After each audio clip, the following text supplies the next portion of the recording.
You're unbelievable.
You're unbelievable.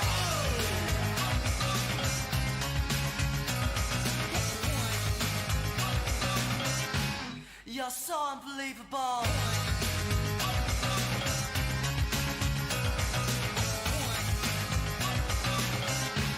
You're unbelievable.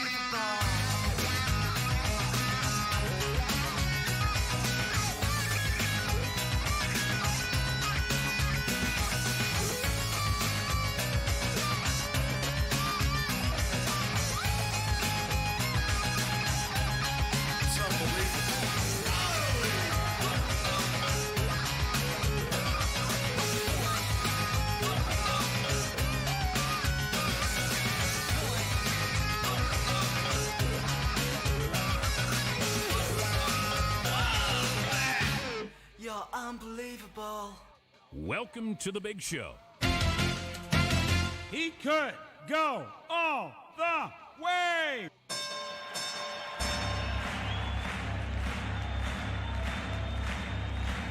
Ladies and gentlemen, welcome to the main event.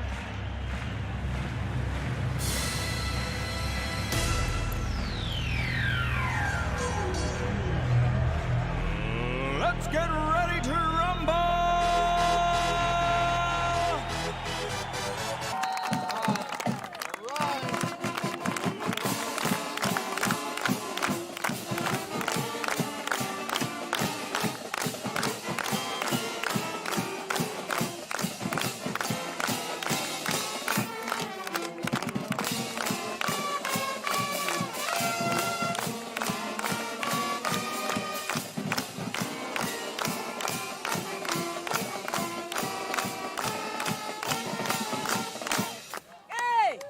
There's glory in the legends of this hard muscle life, and there's poetry in each season made of sweat and strife. Winds whisper of high hopes. Victory is in the skies. A season awaits with glory in her eyes. One joins with many on summer's green field. Time to strive, to dare, for all not to yield.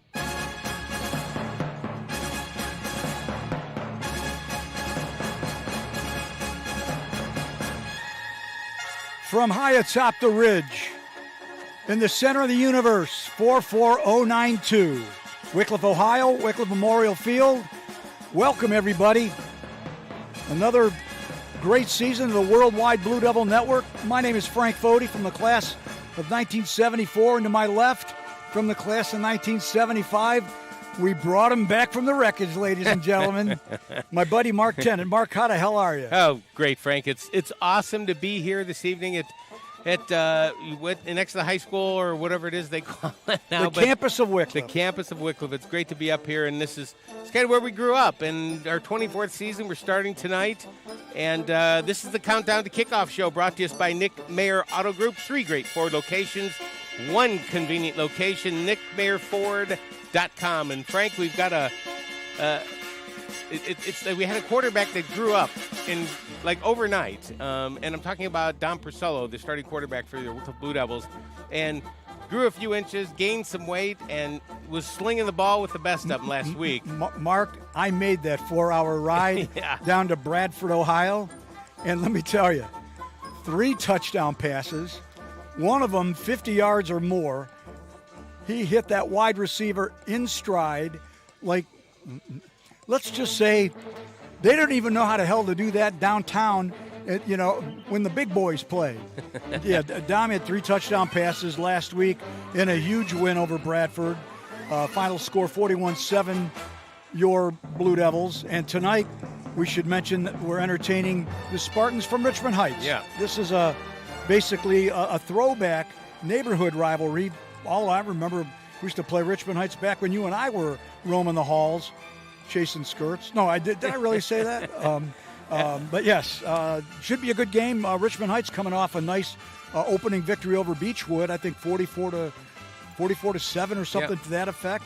So 2 high-powered offenses. We'll see who's going to come out on top tonight. This Richmond Heights team, and for years, a lot of people would just say, well, and like us, against even the Blue Devils, oh, that's a win. But not so much with this team. They are led by Jordan Lewis, their junior quarterback. He can sling the ball, he can run the ball, and he's got a great supporting cast. I actually, when I first saw this game come up, I wasn't sure how good it was going to be, but after both teams and their performances last week, I am so looking forward to high school football back here in Wickliffe, and it's going to be a good game tonight. These Spartans, this is a different team that we're used to, and it's going to be something tonight. It's going to be a great contest. Wonderful weather, not a cloud in the sky. 73 Blue Devil degrees as we checked in with Doppler Devil weather here just a few minutes ago. Mark, something that's going to be brand new here in the Worldwide Blue Devil Network this year, and we want to give an early shout out. We're going to have some sponsors this year because one of the things we wanted to do with the Blue Devil Network, which is made part of the Wickliffe School Alumni Association, is help where we could. So we created an international division of marketing and sales. Nice. And brought in our buddy Joe Nero, and we want to give a shout out. Mark already mentioned the Fraternal Order of the Eagles here in Wickliffe, Ken Ganley Auto Group, Big B Coffee here in Wickliffe, Leisure Time Warehouse, Giovanni's Pizza and Pub, and the Nick Mayer Auto Group. So we'll be talking to about those folks during tonight's webcast, and we want to thank them for getting involved with us here on the Worldwide Blue Devil Network. Yeah, thanks so much. It's that's another change that's going to be Yep. something. And glad. And, I think it's just the sign of the times, right? Especially when we weren't sure if this levy was going to pass here in the city, but we still wanted to have football, still wanted to have sports. Unfortunately, the men's soccer team weren't able to field a team this year, and sadly because of the times. But hopefully doing our best here on the Worldwide Blue Devil Network to let people and student-athletes here play as much as they can. Well, the Devils will be kicking off here. Well, somebody's going to be kicking off here in about 25 minutes. The Devils are out on the field warming up. It looks like the Spartans have made their way to the locker room for their last pregame preparation. Also, before we get started, and we'll probably talk about this throughout the webcast tonight, last night, unfortunately, I wasn't able to join in the festivities, but the Wickliffe Alumni Association, they held the Hall of Fame inductees for athletics.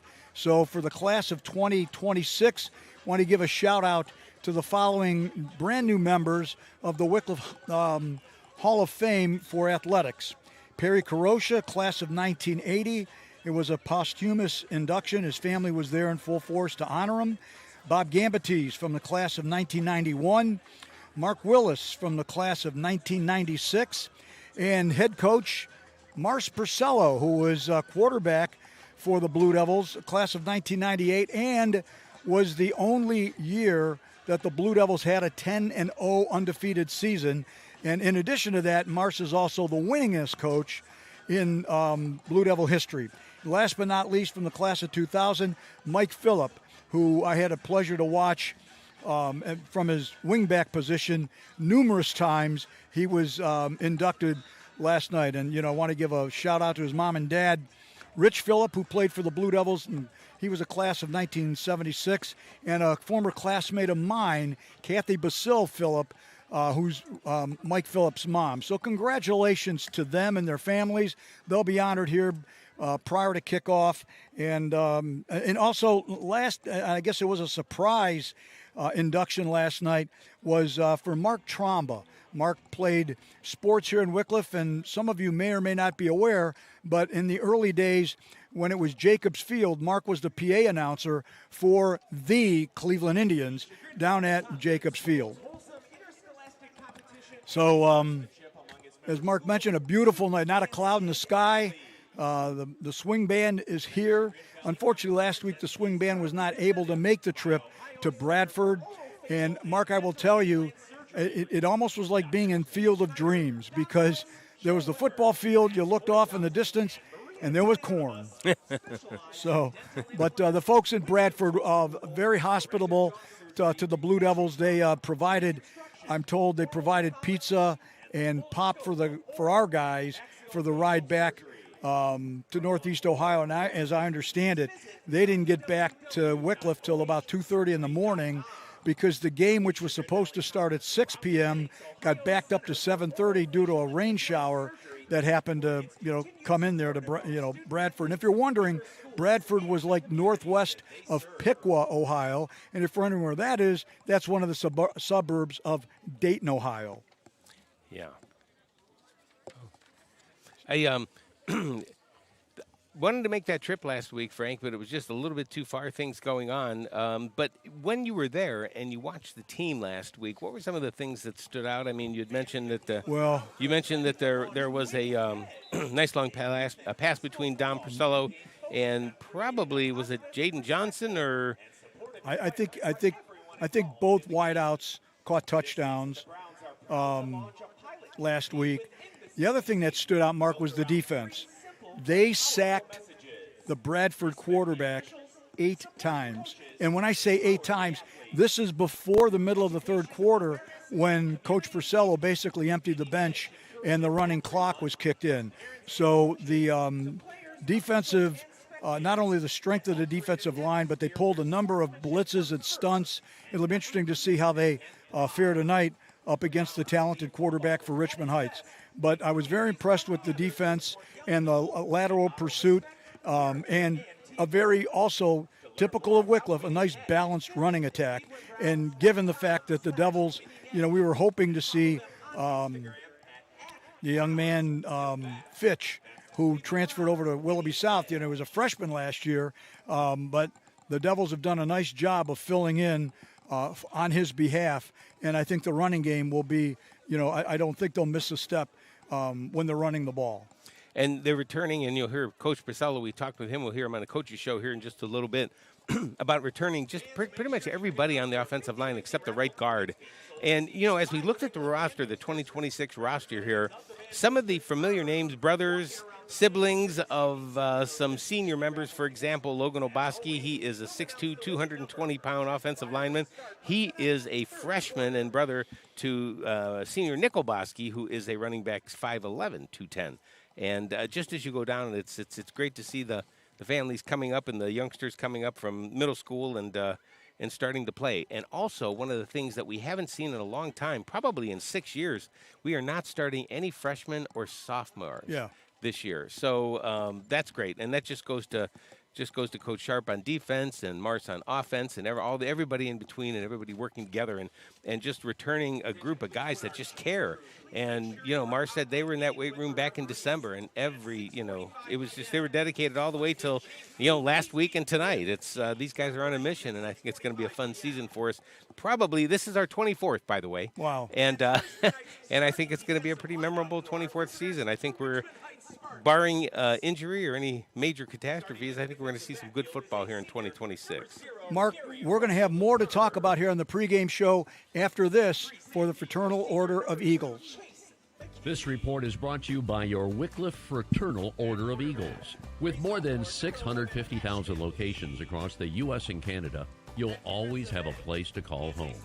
Members of the Fraternal Order of Eagles have exclusive access to savings on hotels, rental cars, cruises, home, auto, pet life insurance, and more. Yeah, we'll go to- So take advantage today and put money back in your wallet. Check out your Wickliffe Fraternal Order of Eagles at FOE.com. For info, visit Fraternal Order of Eagles at FOE.com. Proud sponsor of Wickliffe Blue Devils High School football. And we're about 20 minutes away from kickoff. Mark, I do know that Mark had a chance to be talking with Coach Purcello. Did you want to go to that at this point, Mark, or? Well, I think we have a few minutes. Yeah. I wanted to kind of talk about, kind of bringing people up to speed and kind of talk about last season and the recap that we had and just how it ended in Kirtland. This last season live recap is brought to you by Big B Coffee. Indulge in goodness. Visit their shop on Euclid Avenue in Wickliffe.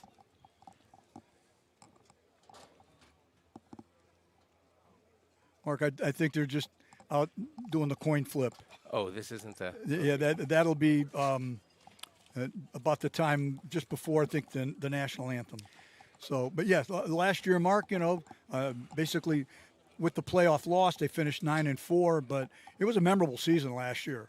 A lot of younger players who broke out. Dom at sophomore, he did not look like a sophomore playing quarterback. They ran the ball at will at times, strong defense, and Nick Oboski coming back too as a senior. He's one of these leaders. Last year he was one of the leaders on the team. Now as a senior this year, pretty much just took over that role for the defense of the Blue Devils. And he's running the ball as well. Yeah, and running back. Yep. Last week they seemed to have him as like the featured running back. And matter of fact, there was one play. They were down about the Bradford 15, and they handed it to him. I think the entire Bradford defense and the guys on the sideline and the fans tried to bring him down, and it wasn't until he got into the end zone for the Blue Devils. Yeah, he's a tough runner. Well, we're going to keys to the game, Frank, and I think we could talk about this, and it's going to be a little bit different, I think, this year because I think we're throwing the ball a little bit more. And these keys to the game live are brought to you by Ken Ganley Subaru, and you can find them at Ken Ganley Subaru East.com, just right down in Wickliffe. I bought my car from there, 2020 Subaru. Well, there you have it. Hey, folks at Ganley, if you're listening, Kenny Eggers, he was my sales guy. Good dude. You might have to take care of one of the play-by-play guys by the name of Mark Tennant here. Mark, I think one of the keys is going to be, from what I understand, Richmond Heights has very good lateral defense speed.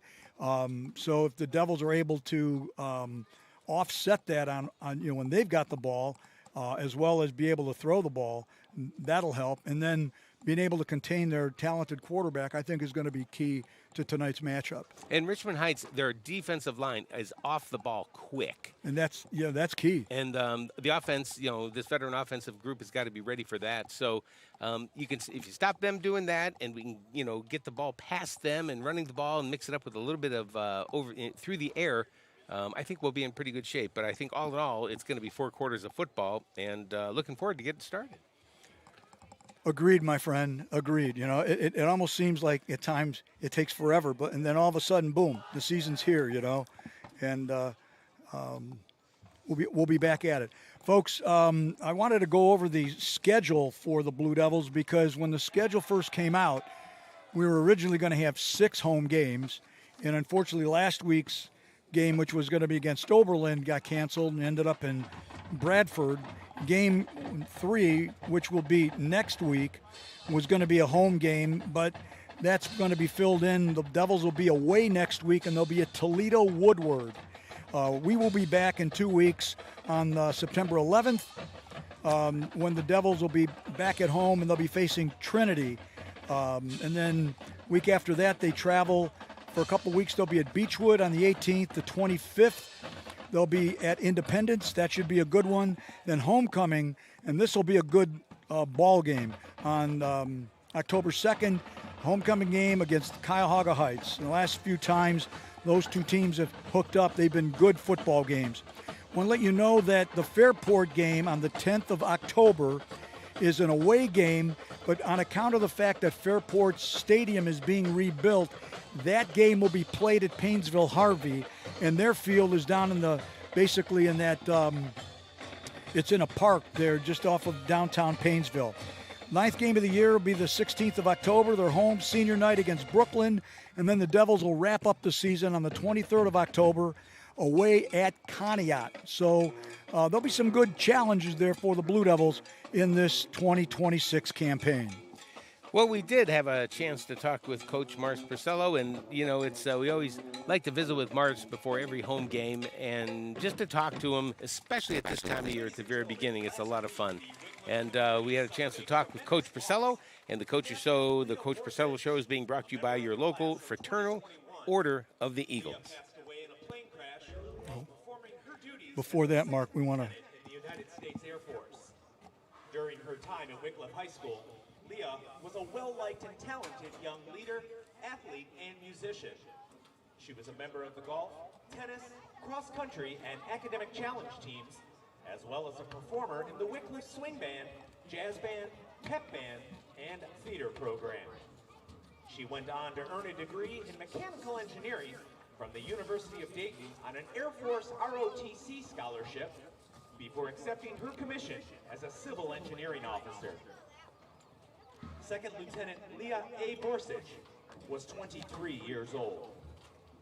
At this time, we ask that you please join us in a moment of silence in memory of Leah Borsich from the Wickliffe graduating class of 2021.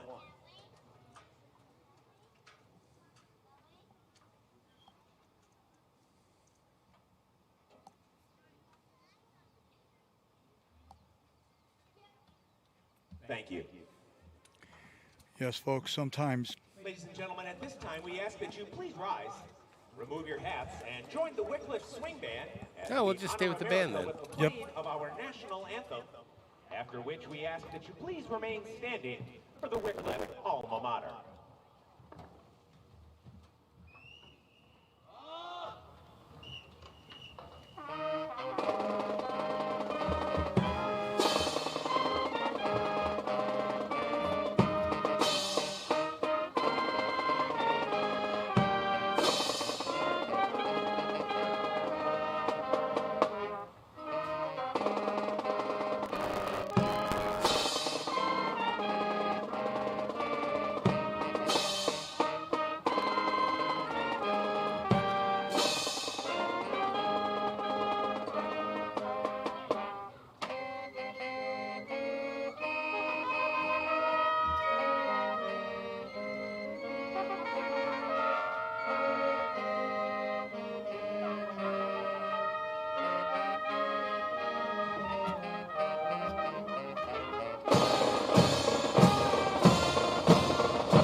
Mark, I guess we'll go to Coach Purcello.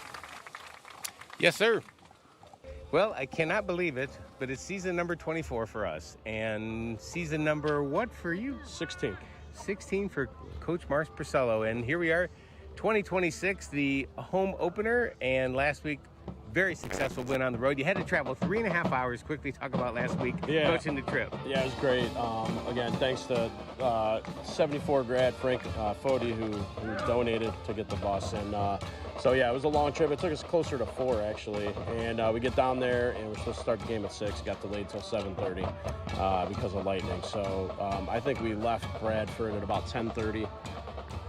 And got back about 3 a.m. So, well, yeah.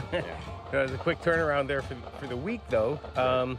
So, when just to kind of refresh what's going on, first of all, talk about, the kids, the new kids this year and who we're going to see and that. But second of all, the work and how does the team travel 3.5 hours, a high school team, come back?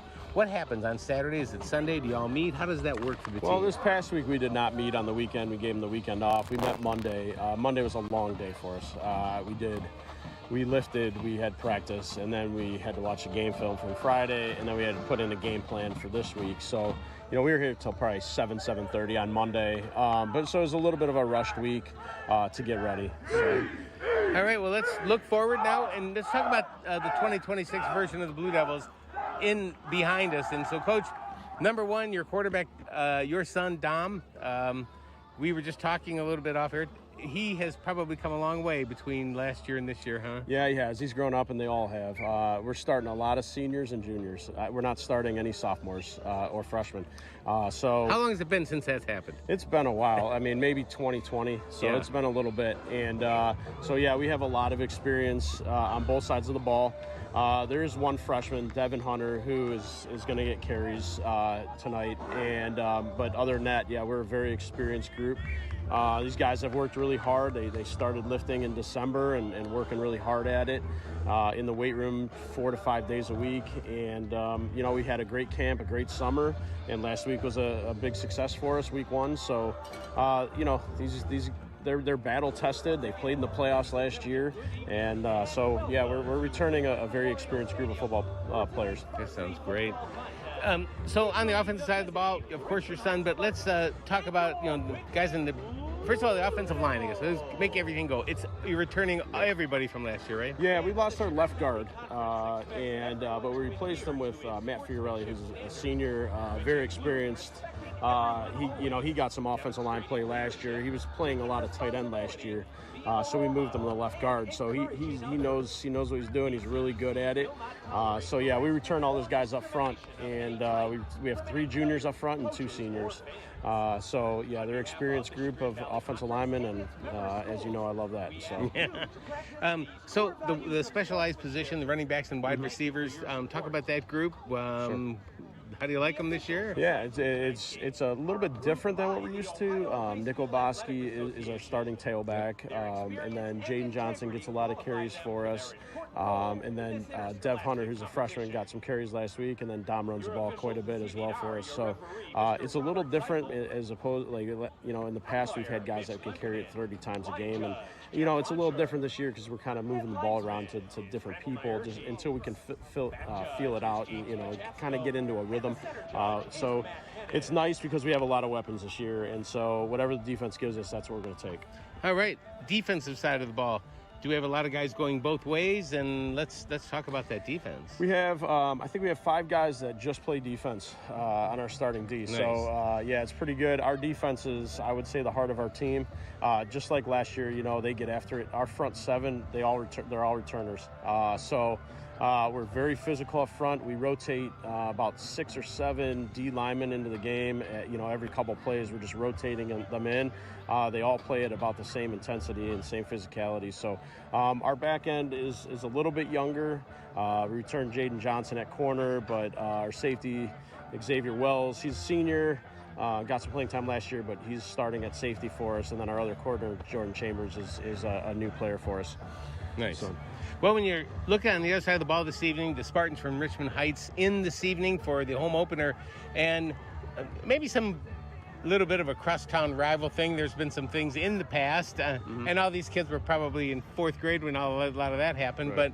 But talk about that team this year. They've got a heck of a quarterback, and they just seem like they're fielding one of the best teams they've had in a long time. Yeah, they're organized. They're athletic on the perimeter. and so we have to contain their quarterback. We have to keep their receivers in front of us. And, their running back, he runs the ball really hard too. So, it's going to be a little bit of a challenge tonight for our defense, but I think we're ready for it. What do they do on the defensive side of the ball, maybe to give you some problems, maybe challenges on the offensive side? Well, their D-line is very fast off the ball, I would say. They're a penetrating defensive line, so they're not going to sit in the gaps. They're going to get upfield. So, on all of our run schemes, we really focus this week on stepping as flat and as fast as we possibly can. We want to cut off the penetration early, and then we work to get into their chest. So we've been working on some things that we saw on film, and I think if we can block their first level, I think we're going to be all right. All right. Coach, it's good to see you once again. As always, let's do this in 2026. All right, thank you. Thank you. Yep. Thanks, Marcy. Yep, no problem. And then there you got a nice insight from Coach Purcello on not only last week's game, but the upcoming season and tonight's opponent, which is the Richmond Heights Spartans.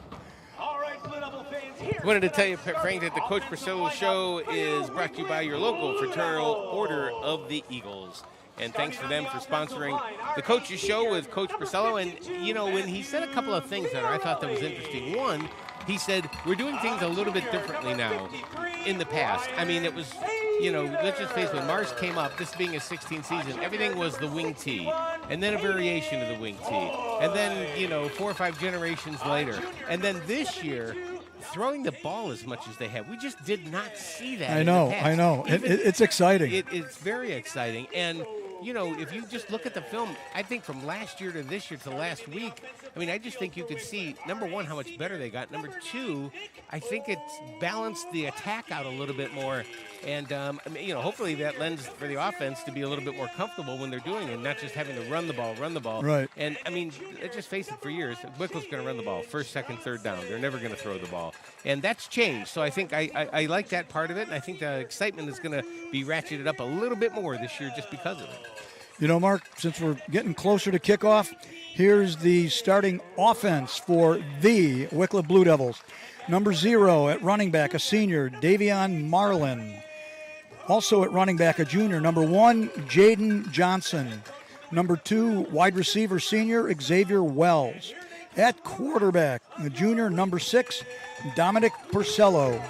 Running back, senior, number 9, Nick Oboski. Wide receiver, junior, number 18, Emerson Rossman. On the line, number 52, senior, Matthew Fiorelli. Number 53 on the offensive line is a junior, Ryan Sather.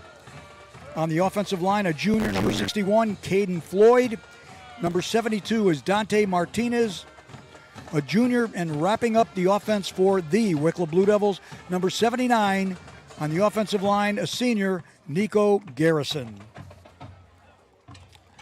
Well, Mark, the teams are on the field. The Blue Devils will be in their home all blue jerseys and yellow gold helmets.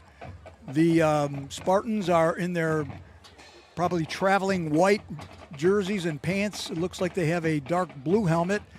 And we're just moments away from kickoff here on the home opener. And I want pizza. You do? I want Giovanni's Pizza and Pub. Order your pie right now. Proud partner of your Wickliffe Blue Devils. That really sounds good.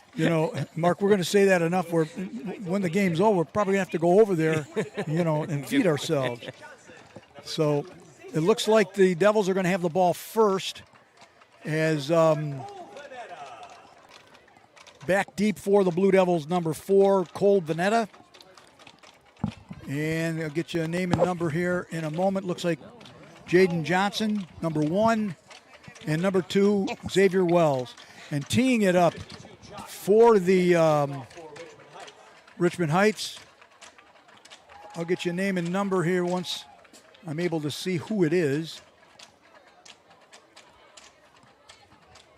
Looks like number 52, Josh Ward, a junior for the Spartans. A good old-fashioned neighborhood rivalry between the Blue Devils and the Spartans of Richmond Heights. We're about ready to get underway here, the home opener in 2026. Glad to have you with us here on the Worldwide Blue Devil Network. We have no clock? No, they've got there's so much sunlight at it, Mark, it's hard to see. Although the official. Oh, right. There's a little bit of. Looks like we've got some. I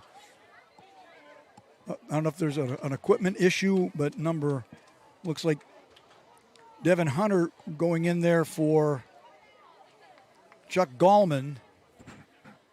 And now we're ready. They've got it not teed up, being held. And basically a little squib kick comes down. Is going to get covered there by Jordan Chambers of the Blue Devils. And the Blue Devils will start with really good field position. It looks like they'll be starting 1st and 10 on their first home drive from their own 40-yard line. Want to give a shout out to the gang of the Live Steam Mafia out in Geneva, Ohio. Dr. Mike Urich, Marcel Urich, Mitch Lane and the gang, Roberta Urich, they love to click in, and big followers of the Wickliffe Blue Devils. Thank you for joining us here the season 2026 as we're underway here. Devils break the huddle. Dom is set up in a shotgun. He's got basically like a pistol formation. Looks like he's got Oboski right behind him. He's going to hand it to him. Oboski's going to go over right tackle, get out to about the 43-yard line, where number 52, Josh Ward, and brought him down, but not after a gain of 4 on the play. So it'll be 2nd and 6 for the Blue Devils. Ball just touching the 44-yard line. Nice gain there on first down there, Frank. Nice 4 yards. Yep. Kind of feeling the defense out here. They've got wide receivers spread wide. Dom's going to keep it himself. He's going wide left. He's got the first down and more. He's into Richmond Heights territory down to about their 44. And once again, Josh Ward was there to bring him down. Nice. Mark, that almost looked like one of those RPO plays, you know. Well, I mean, I think in half of the Richmond Heights defense thought Oboski was going to get that to the right, and Dom was able to just to turn it back off to the left, went off tackle, was able to get the first down, and here we go. So it's 1st and 10 Blue Devils. The ball spotted right on the 45-yard line of Richmond Heights. Dom stays in the shotgun. This time he does give it to Oboski. He's going wide to the left side, a gain of about 5, and down to the 40-yard line. And as of right now, it's DeLorean McDaniel and Josh Ward once again in on that tackle. Josh Ward, they're the middle linebacker for the Spartans, so he's been able to cover a lot of ground here in the early going. Devin Hunter now checks in for the Blue Devils.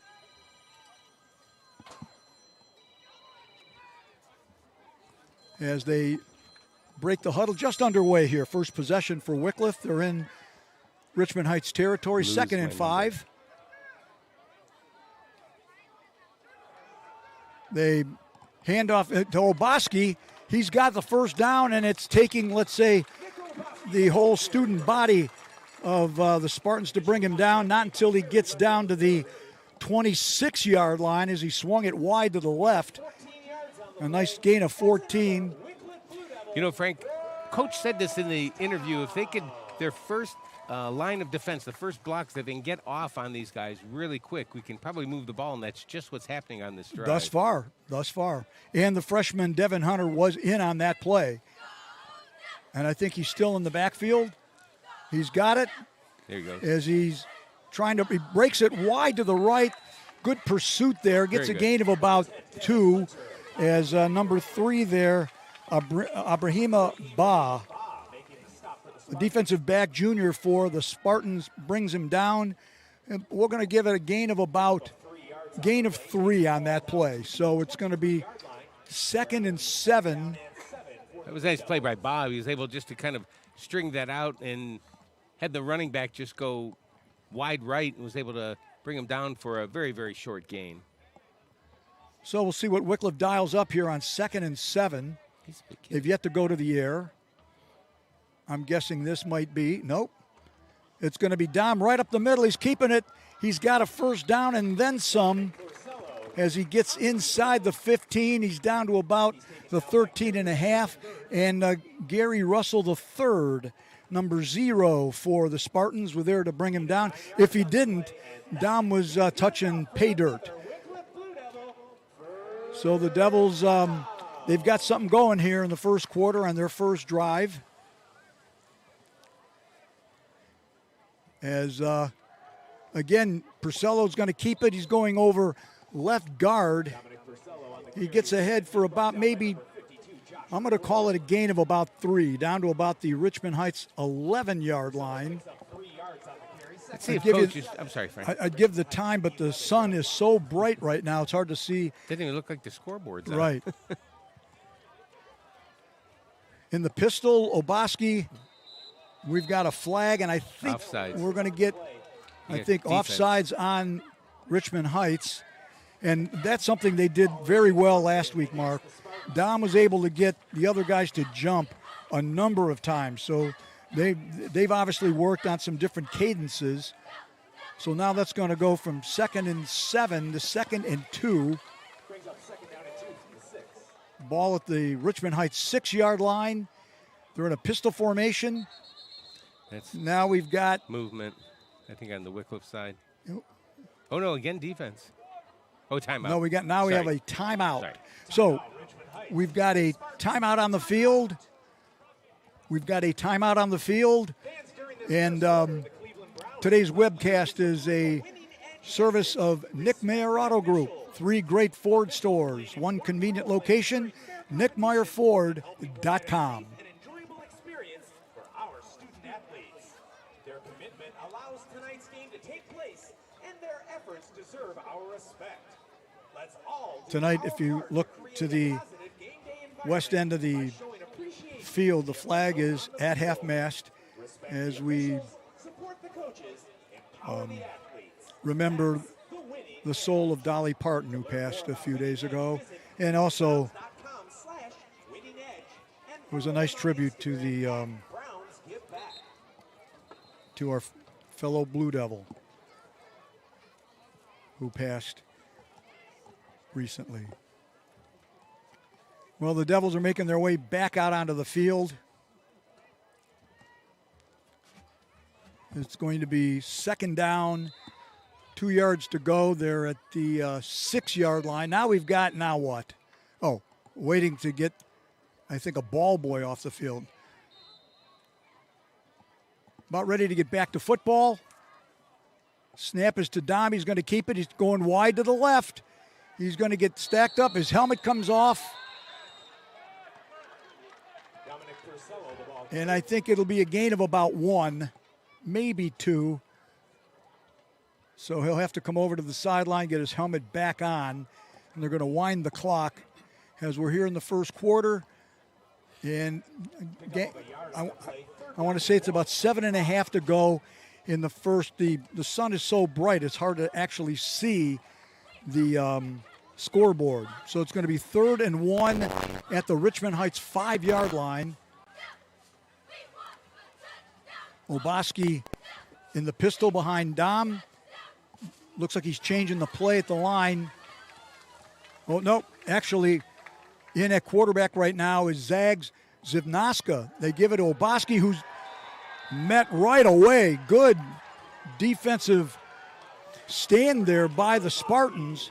I don't think the Blue Devils are ready for that because Dom had to come off because his helmet came off. Right. And they just weren't ready for that, and they were keying on Oboski, and they probably should have took a timeout.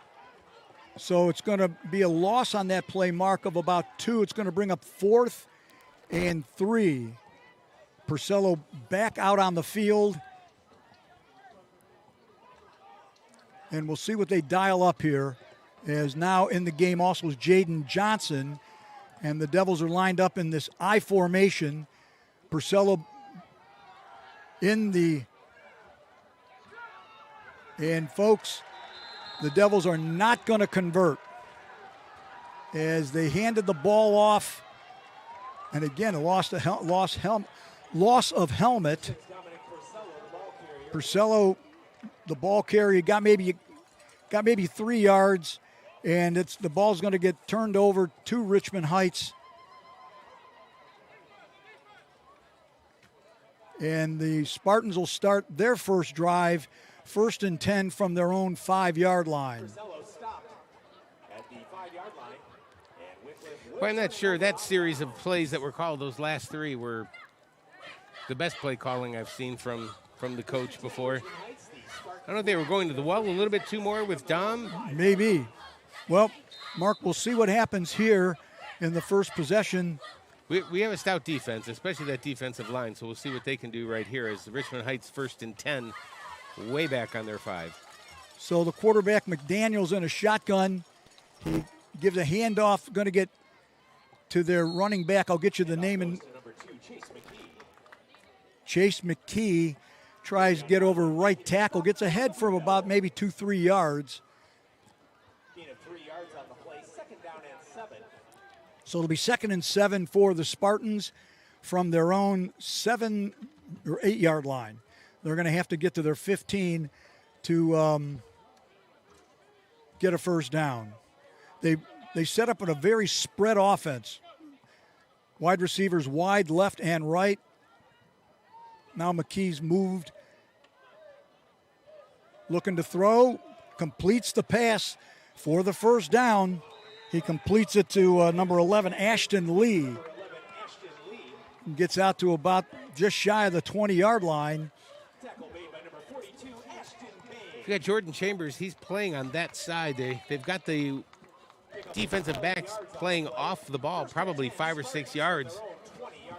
Yeah, he was wide open, and he put the ball right on the numbers. So the Spartans convert. They have it 1st and 10 at their own 20. DeLorean McDaniel all alone in the backfield right now. Look, they're going to back him up 5 yards. Somebody, a little bit of movement, illegal procedure. So that'll make it. Start against Richmond Heights. They'll make it a 1st and 15 from their 15-yard line. Takes the ball back to the 15-yard line, where it's 1st and 15.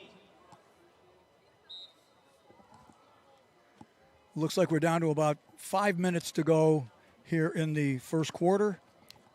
Good eyes. Spartans break the huddle. Again, they've got 3 guys wide to the left side, 1 very wide to the right. Quarterback basically alone in the backfield in a shotgun, looking to throw. He sets, he fires, completes it again out to about the 21. And again, Ashton Lee, the sophomore wide receiver. And once again on the stop for the Just kind of a pretty easy pattern. He just runs out about 5 or 6 yards, turns around, and the ball is there. Both times, very accurate throw from the quarterback, Jordan Lewis. So it's going to be 2nd and 8 now. It was a gain of 7 on that play. Devils probably worried about like a hook and go, having to get behind him. Yeah, he's playing up 8 yards off the line of scrimmage. The handoff. Running back breaks tackles, is out over the 30, the 31, be a gain for a first down. And once again, it was Chase McKee, as Parker was there to bring him down for the Blue Devils. But, Mark, the Spartans, they've worked their way out of, where they started from their own 5-yard line. Looked like the running back was held up at the line of scrimmage, but he was able to break away and get that first down. So from their own 24 now, it's first down for the Spartans. Again, the handoff to the running back. It's wide to the right side. Nice gain out to about the 41-yard line of Richmond Heights. A late flag. It was Chase McGee. Ashton Bay making the stop for Wickliffe. Let's see what the flag is. Penalty marker on the play. And looks like they're pointing At Richmond Heights. Yep. Sportsmanlike conduct against Richmond Heights. Somebody probably used a 4-letter word not suitable for webcasting. And that'll back them up 15 yards. And he was close to the first down. It's going to take the ball all the way back to the Richmond Heights 27. And they've got to get out to their 43 for a first down. Ball goes back to the Spartans' 27-yard line, second down. So it'll be second and about, we'll call it 14. Probably looking to go to the air here. Yep, looking to throw. Pressure is on. He's going to take off and run out of bounds at about the 37-yard line. So there's those that double threat from Jordan Lewis. Number one, he's got a really decent arm, and number two, he can go on that left side. They have found some daylight with their running back and their quarterback on that last play. And we got more. They're bringing it back, Mark. Oh, these are just killers. Yeah. Penalty on the play. Call is holding against the Spartans. So that'll set them up. Well, Maybe that's the reason he ran so far. For those of you listening at home, folks, that's your basic logic here in the World Wide Web. So it's going to make it a second and about 24. You got to figure he's going to the air here. Yep, looking to throw. He sets. He fires over the middle, and it's intercepted. Yep. Cole Vanetta. Vanetta picks it off at the Richmond Heights. Wickliffe's going to start in excellent field position at about the Richmond Heights 35-yard line. He just overthrew everybody on that one, Mark. We'll have it first and 10. And Cole's dad is right up here. Ball spotted at the Richmond Heights 35-yard line. Okay, I tell you what, since we've got a moment here as before the first. Oh, we'll come back to it here in a second, Joe. As the Devils are first and 10 at the Richmond Heights 35. A handoff. Wow, nice. Handoff, Jaden wow. Johnson. Jaden Johnson, folks, to the right side, almost made the end zone as he got down to the 3-yard line. And, wow. Yeah, Jaden Johnson Javier just went up there. Perryman, if he doesn't get him, he was gone. So it's going to be first and goal, Blue Devils at the Richmond Heights 3-yard line. With about 2 minutes to go here in the first quarter, the Devils are in the red zone once again. See if they can get in this time. Dom's going up the middle, and he dives. And a late flag for what? Dominic Purcello takes it into the end Chop zone. block. We have a Oh, no. It's a call against Richmond, so that should be a touchdown, but we've not seen a signal yet. That looked like a chop block. I thought it was an offensive thing, but I don't know. Mark, but and it'll go as a touchdown. okay, yes, folks. It is a touchdown for the Blue Devils. So the Devils do get on the board. 3-yard run by Dominic Purcello. Number 12, Braylon Torrance on to attempt the extra point. So on to attempt the point after is Braylon Torrance, a sophomore. Snap is back. The kick is up. And the kick is good. So, with 1:50 to go here in the first quarter, the Blue Devils have scored. Here's your fight song.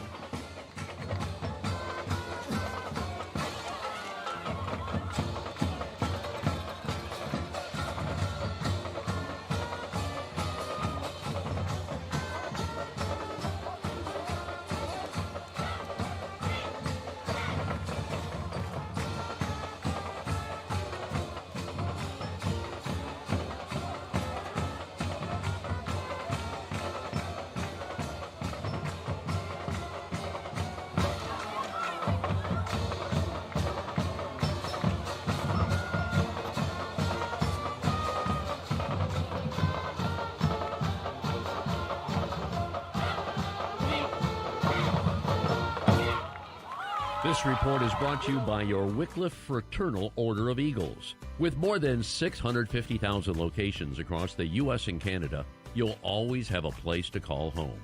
Members of the Fraternal Order of Eagles have exclusive access to savings on hotels, rental cars, cruises, home, auto, pet life insurance, and more.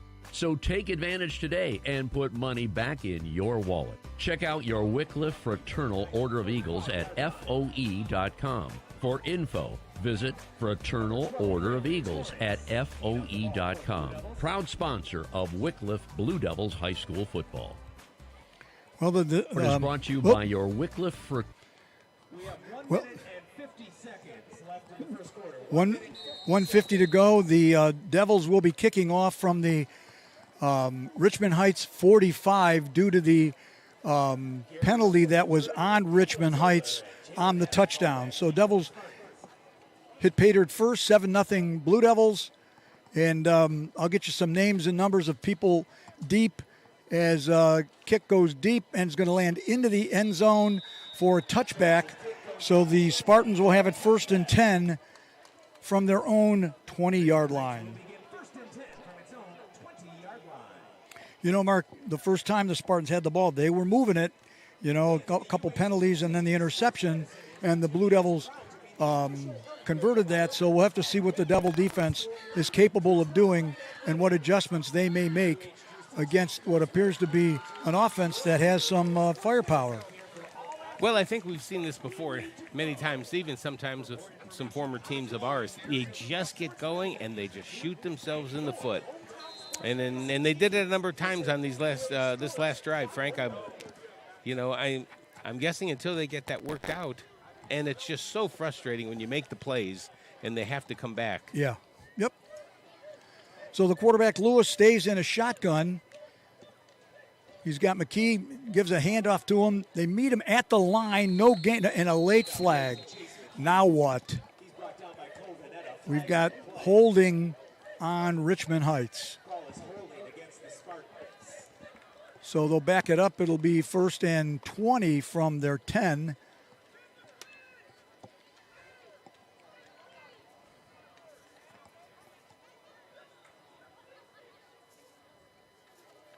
If you're just joining us, the Devils are up 7-0 here with about 1:42 to go here in the first quarter. They wind the clock. Jordan Lewis is the junior quarterback there for the Spartans.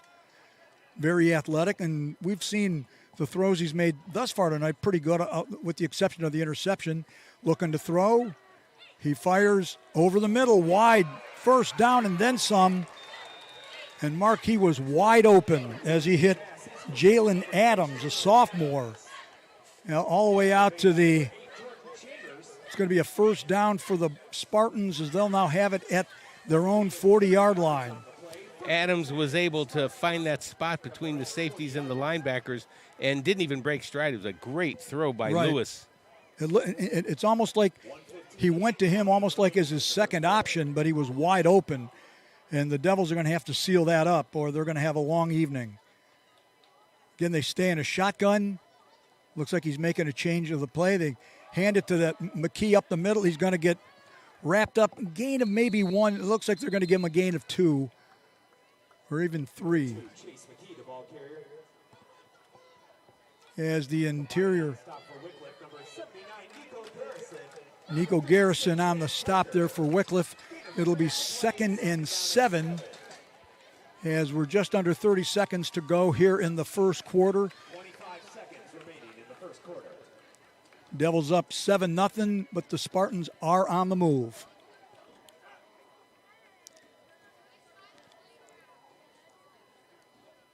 Possibly the last play of the first quarter. We got movement like crazy. And I think we're going to have,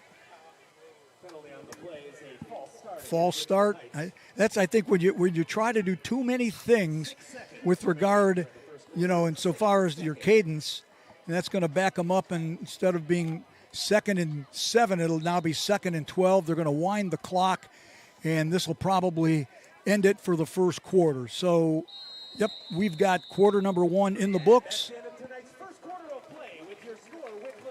With your score, Wickliffe 7 and Richmond Heights 0.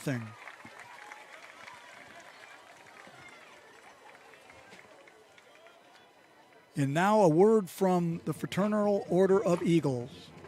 This report is brought to you by your Wickliffe Fraternal Order of Eagles. With more than 650,000 locations across the U.S. and Canada, you'll always have a place to call home.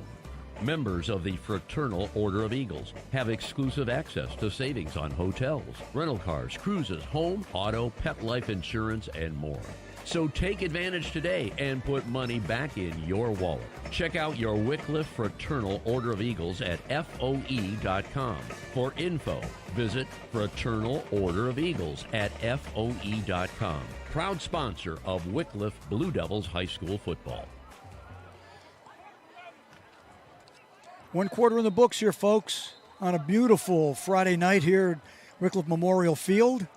73 degrees. The sun is setting as the Devils are off to a 7-0 score, 3-yard touchdown run by Dom Purcello.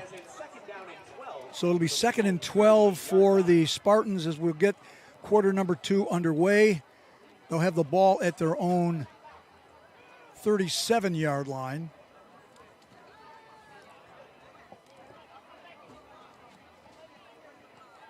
Looks like he's changing the play. The snap is back. He's looking to throw. He's looking long, and overthrows. He was looking for number 0, Gary Russell III, down the right sideline, and there was good coverage back there by the Blue Devils. As back there in coverage was Cole Veneta, who was the one to pick off Jordan Lewis the last drive, and then Wickliffe turned that into their score. So now it's going to be 3rd and long. You got to figure Mark probably throwing it again, or maybe something a little bit.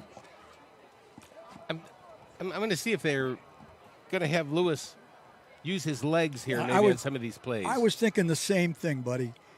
They're spread wide on both sides. They've got McKee in the backfield looking over to the sideline, maybe changing the play. That seems to get them into – that's been what's getting them into trouble. The snap is back. He's looking to throw. He sets. He fires. It's complete. He's got a first down and a lot more.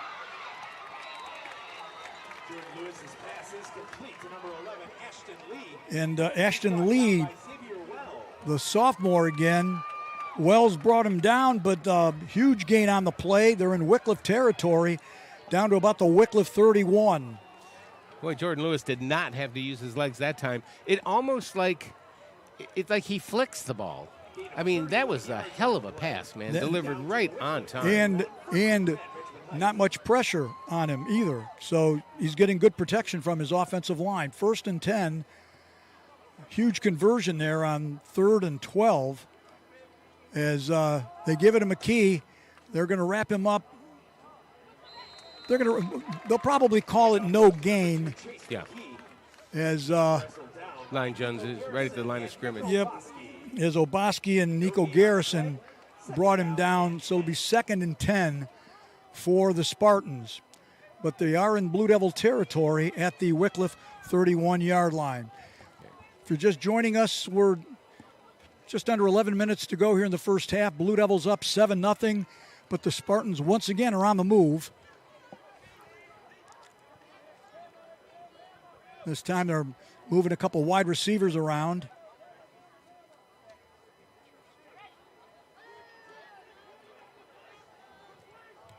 Looks like he's changing the play again, looking to throw. He fires and overthrows Russell. He's over there about the 25-yard line. So this will bring up a 3rd and long. But as we've seen, the Spartans have been very capable of converting on these 3rd and long situations. It's going to be 3rd and 10 from their own 31-yard line.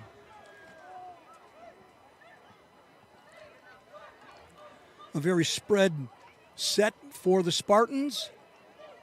You figure he's going to the air, or maybe as Mark said, we'll see if he's going to run. He's going to roll to his right. He's rolling. Looks like he's going to keep it. He's going to get run out of bounds well short of the first down, but I'm going to guess they'll be going for it. Oh, yeah. As he gets down to about the Wickliffe 24-yard line. So, you know, when he does that, I don't know if that's a design thing to do or it's a kind of a check with me thing with him, but it looks like he wanted to throw, but then also was kind of just saying, right, kind of directing traffic. You just weren't sure what he was doing. But either way, Jordan Lewis commands the ball really well, runs the ball really well, throws it really well. Well, we'll see what they do here. It's 4th and 3 from the Wickliffe 24-yard line. And we've got a whistle and what? We got a timeout on the field going to be taken by Wickliffe. So with 10-12 to go, we got a timeout. As we continue through this second quarter, the Cleveland Browns encourage everyone to recognize and support the coaches who make a difference in the lives of young athletes. And today's webcast is a service of Nick Mayer Auto Group. 3 great Ford stores, 1 convenient location. That's nickmayerford.com. At halftime, we will be stepping aside to allow the Wickliffe Swing Band to perform. As I look across the field, a decent crowd there from Richmond Heights. I do not know if there is a band here for the Spartans. But right now, the order of business is 4th down, 3 to go for Richmond Heights as they sit at the Wickliffe 24-yard line. Richmond Heights. Balls at the 24-yard line. They spread it wide to the left and to the right. Lewis looking to throw. He sets, he fires, he's looking long, and he throws it out of the end zone, incomplete.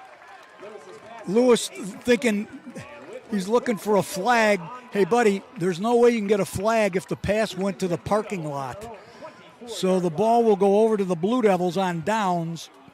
It'll be 1st and 10, Wickliffe at their own 24-yard line. You know, that's the sad thing about sports today. You see it at the pro levels, that the moment somebody thinks they've been wronged, right away, we got to act like, where's the flag, where's the flag? And there was no flag. It was not a catchable pass, and there was no interference back in the end zone. But they got to, you know. 10:01 to go here in the second quarter. So 10:01 to go in the second quarter. Devils have the ball and the lead. 7-0 as they start from their own 24-yard line. Don Purcello, the only one in the backfield. And now we've got what? A timeout being taken by Richmond Heights. That'll be their second timeout.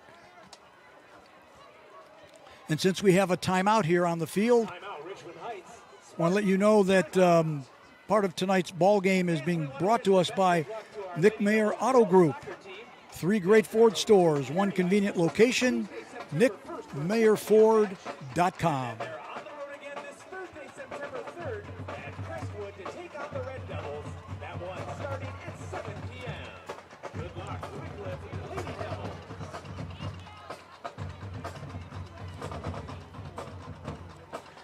Another shout out to good friend Steve Tomko's clicking in over at Olmsted Falls. Steve has assisted us as like our executive director from time to time. Steve-O. That'd be our buddy. And then all the gang at the Lakeshore Live Steamers, the official live steam railroad of the Wickliffe Blue Devils. Shout out to our gang at Giovanni's Pizza and Pub. Order your pie now. Proud partner of your Blue Devils. So we're about ready to get back to action here as Devils are set up. Don Purcello alone in the backfield. Looks like a wide spread. Devils have yet to go to the air tonight. They put a man in motion. They give it a handoff. Running it wide. First down and more. Jaden Johnson. He gets well out to over the 40-yard line to about the 41. You know, Mark, he's 5'9", 155 pounds, but boy, can he fight. You know, he reminds me of little Jake the Locomotive, you know. So there you have it. First down for the Devils. 1st and 10 from their own 41. 9:40 to go here in the first half. Devils up thus far 7-0 against a good competitive team from Richmond Heights. Again, Johnson, Purcello's going to keep it up the middle. He's got yardage. He's across the 45 and out to about the Wickliffe 48-yard line. Nice gain on that play, gain of about 7. Pickup of 7 yards on the play, second down and 3. Mark, there's times I think Dom runs, I think they have some like RPO, those run pass option plays, and Dom seems to be pretty good at reading the defense and making the right decision. And he's big. Yes. So he could always fall forward 6'3", for a yard or two. Yep. 2nd and 3, ball at the Wickliffe 48-yard line. And we've got a flag as Jaden Johnson tries to get wide to the right. Handoff goes to number 1, Jaden Johnson. And we'll wait and see what the call is. By number 53, Myron Sykes. We've got a call against, On the play. it's going to be against Richmond Heights.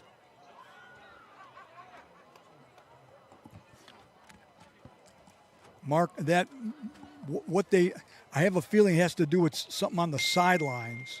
It might be like a sideline. Flag picked up, third down. Oh, they picked up the flag. Oh, boy. Okay, so it's going to be 3rd and 2. Now we had somebody now jump. it's 5 yards. Now it's going to and be the first 5 down. yards. And a first down. As number 53, Myron Sykes, comes jumping across the line as a text just came in here. Big shout out from the guys at the Blueberry Railroad. They're getting ready to blow some smoke.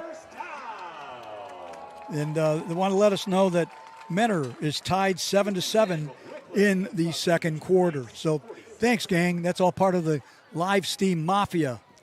So it's 1st and 10 Blue Devils. The ball is now in Richmond territory, Richmond Heights territory at the 46-yard line. Pistol formation, snap, Oboski. You know, Mark, that we should call that east wind. I mean, that's how east wind runs the ball, right up the middle.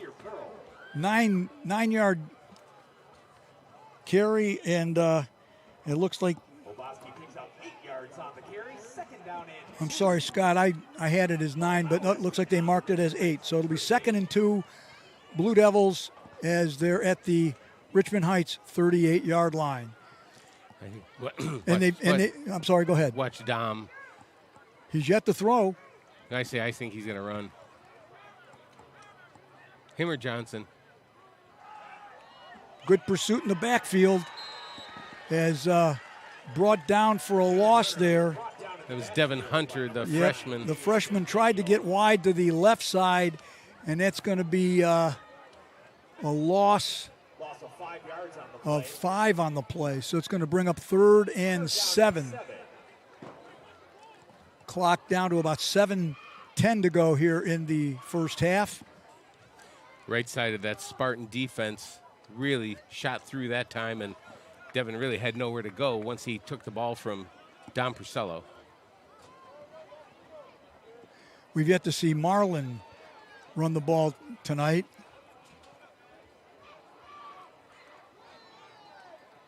Nope. Yeah. I think we're going to. I think they're going to get Wickliffe. So I think they're going to get the Devils on this one. Jaden Johnson did know what the play was. Yep. And I think he jumped.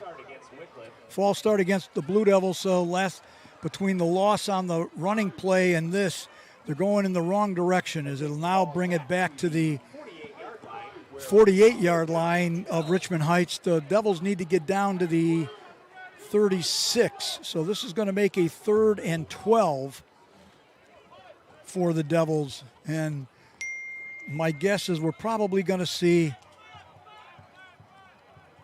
Dom go to the air here on this play. Just under 6.5 to go in the half.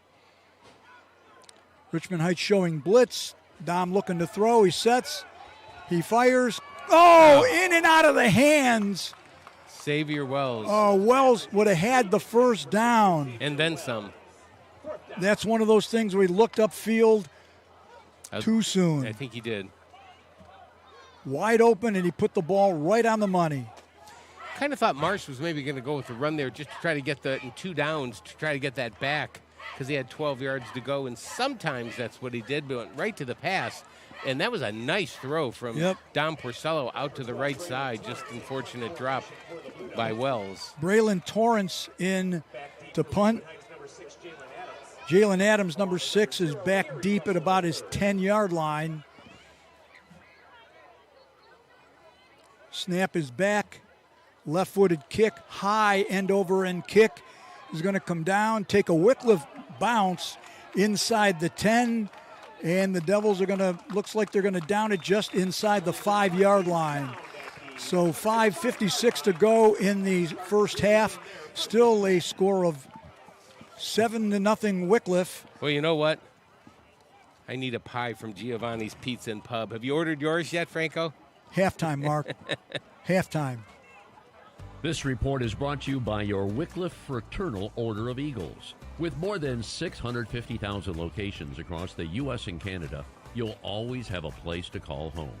Members of the Fraternal Order of Eagles have exclusive access to savings on hotels, rental cars, cruises, home, auto, pet life insurance, and more.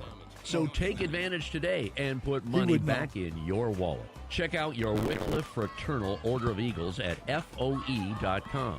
For info, visit Fraternal Order of Eagles at FOE.com. Proud sponsor of Wickliffe Blue Devils High School football. We're back to action here as the Spartans have it 1st and 10 from their 5 as they hand it off to the running back, McKee. And Colton Allen Johns and was able to wrestle him down, but I'm not sure who got whose face mask. And we've got a flag thrown and wait for the signal here. Oh, so they did call it against Richmond Heights. Wickliffe is declining the penalty. Looked like a personal foul. It might have been a face mask of some type. But in any case, it was going to be penalty's been declined, but there was a gain on the play, so it'll be 2nd and 6. Ball sitting at the Richmond Heights 9-yard line. They're winding the clock. 2nd and 6 from the 9-yard line.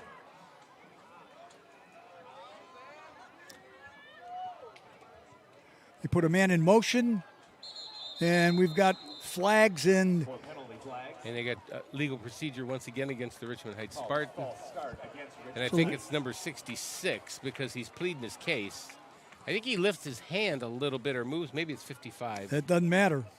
So it takes the ball back. This time it's now sitting just inside the 5-yard line. It'll be 2nd and 11. 2nd down and 11. You know, that other penalty they just had before that was declined, Frank. You know, a lot of times people would take that just to even move the ball back, albeit halfway. But they just don't want to give Lewis another down, I think is what it is. I think you're right, Mark. I think you're right. Now it's 2nd and 11. Ball just shy of the 5. They put a man in motion. The snap is back. Lewis looking to throw. He's going to run up the middle. He's got running room. And he's going to get wrestled down at about the 15-yard line. He's going to be close to the first down. He's got the first down.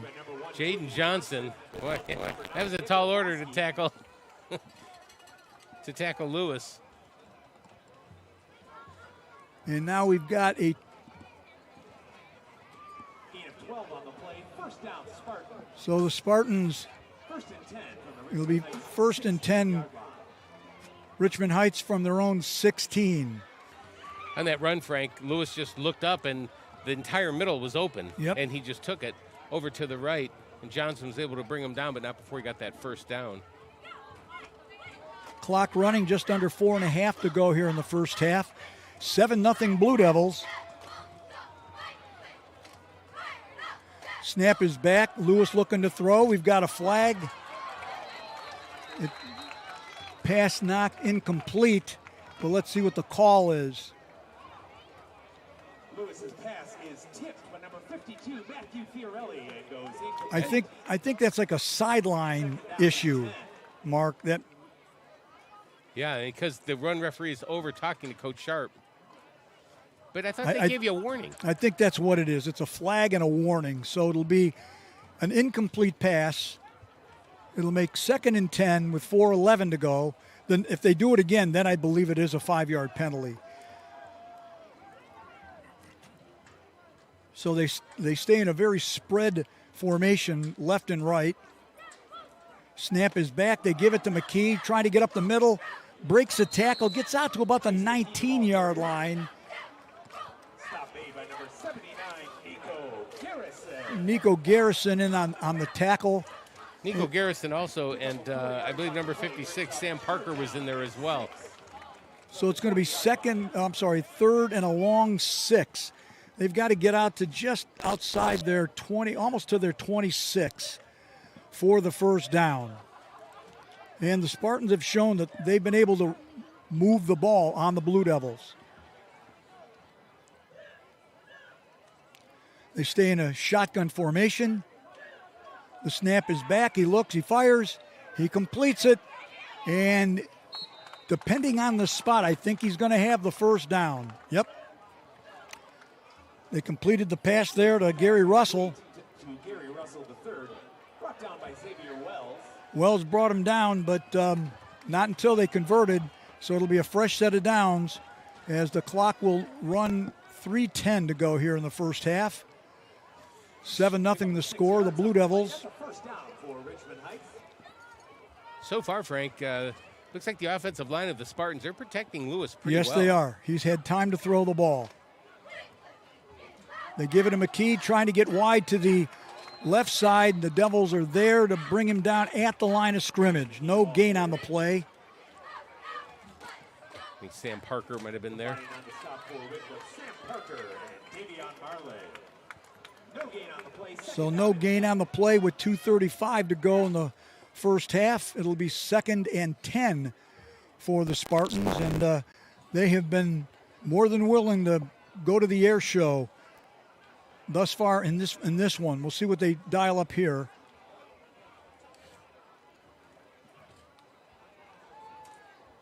Snap is back, looking to throw. A little swing pass.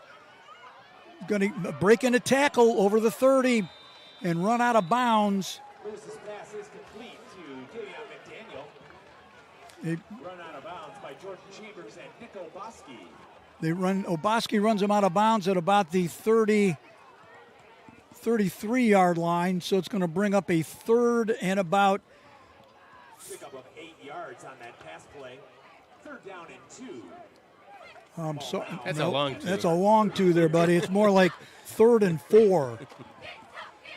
2:04 to go here in the first half. Spartans send 3 to the right side. They fire. They complete the pass for the first down to number 11, Ashton Lee. Mark, I think the Devils they're playing it too safe. Yeah, they're playing so far off the line. They're giving them these. Yep. Yeah, they're giving them these cushions, and they converted, got the first down, as Richmond Heights takes their last time out here with 1:54 to go here in the first half. And want to let you know that tonight's game is also brought to us by Big B Coffee. Indulge in goodness. Visit their shop on Euclid Avenue in Wickliffe. That's Big B Coffee. No, I was just going to say that I don't want to say they've got the defense on their heels, but I will say this. They've got our defense, the Blue Devil defense, guessing. And Yes. that play they just threw, they hadn't ran that the whole game, and there was absolutely nobody over on the left side. And they were able to get that first down.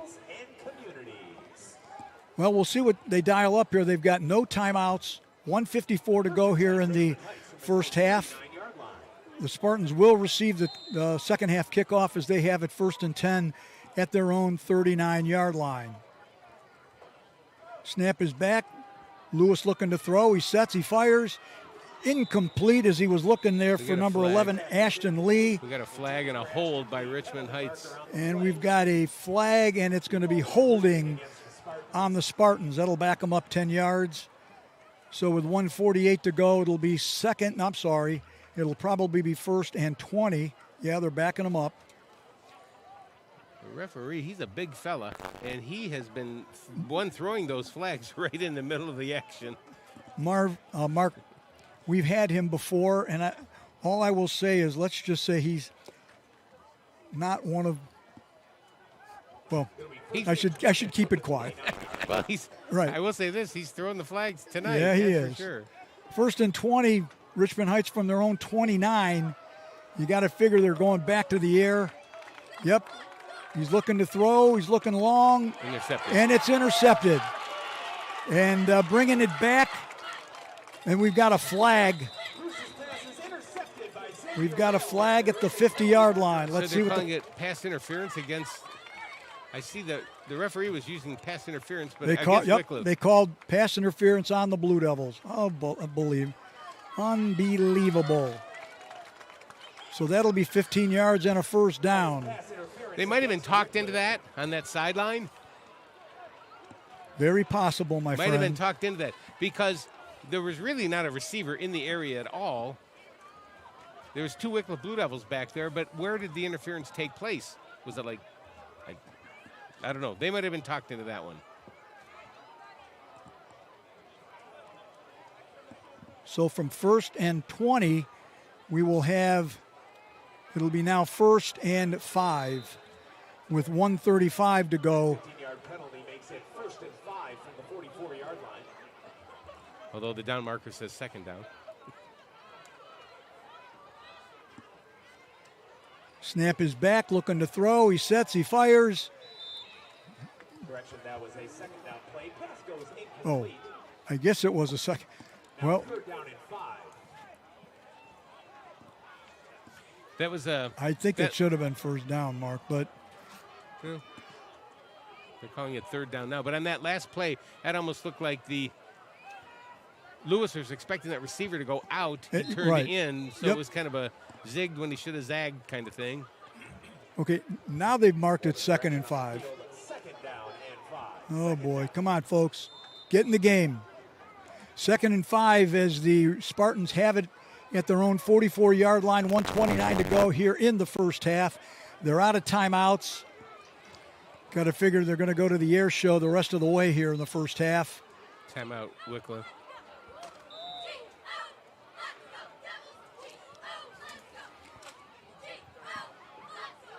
Coach Purcell is asking for some kind of clarification from the ref, whether Probably as to what down it is. I think he was saying, well, it's been 2nd down 2 plays in a row.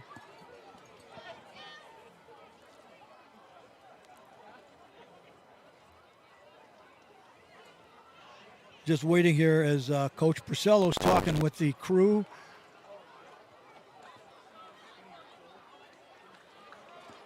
So hopefully they won't call us for a timeout on that, right? It's just clarification. No, I think that's an official timeout because he's trying to get a clarification from the crew as to what actually the call is.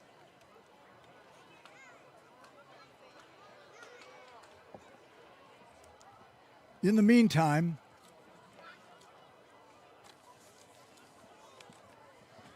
we'd like to give you a shout out to Ken Ganley Auto Group, proud partner of Blue Devils football.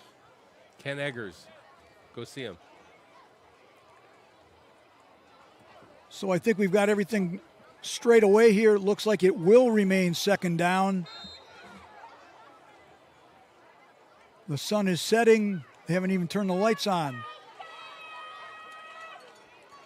Snap is back. He's looking to throw. He's going to run up the middle. He's going to have and slide after the first down as Jordan Lewis has the first down, and the ball is spotted right at midfield. He knew exactly where the line to gain was, and he just went down. 1st down now. Didn't take the hit. Lewis looking to throw. He's under pressure. He's breaking tackles and knocked down hard at about the Wickliffe 46-yard line. He's brought down by number 8, Jordan Chambers. As Jordan Chambers was there to bring him down. Clock running under a minute. We're at 50 seconds to go. Spartans have no timeouts, and now what? We've got a timeout being taken by Wickliffe. The Blue Devils now have 1 remaining.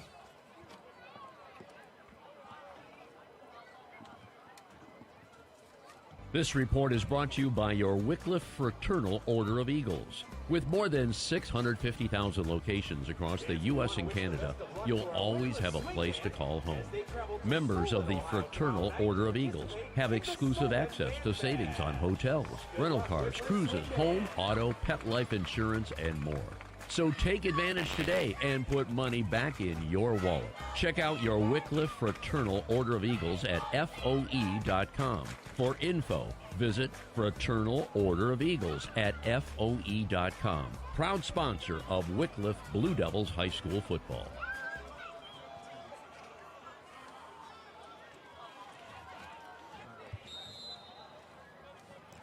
About ready to get back to action here as 47 seconds left in the first half. 2nd and 6. Lewis alone in the backfield. Under pressure. He completes it. He's got the, looks like they've got the first down. They're down to about the Wickliffe 40-yard line. Wickliffe was able to tackle him inbounds to keep the clock going. Yep, and the Devils were able to get some pressure on Lewis, but he had that wide receiver wide open there in the left flat. Clock running, 30 seconds to go. Lewis looking to throw. He completes it. And did he catch it? Yes. Okay, Ashton Lee did pull it in at the 35-yard line. It'll be 2nd and 5, even though the sideline marker says 4th. Lewis looking to throw. He's rolling to his right. We're looking to have a hold. He's still in the backfield dancing around. He's going to take off. Run out of bounds at about the 31-yard line, but I think that's going to get brought back as we're also down to 3 seconds. We're down to 3 seconds in the half, and I think that's going to be, yep. Oh. What holding on Wickliffe? In the backfield, no less.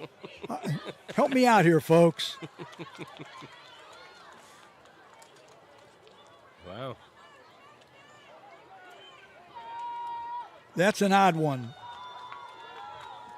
That'll give Richmond Heights a first down. They'll be at the Wickliffe 22-yard line, and we'll probably have enough for one more play as we're down to 3 seconds to go.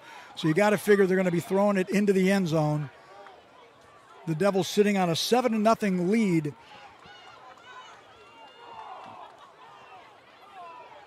Lewis alone in the backfield.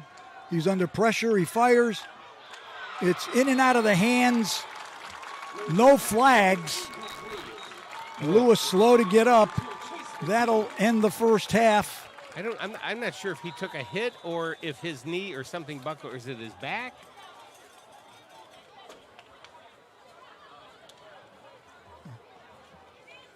But I'm just waiting to make sure that it is the end of the half.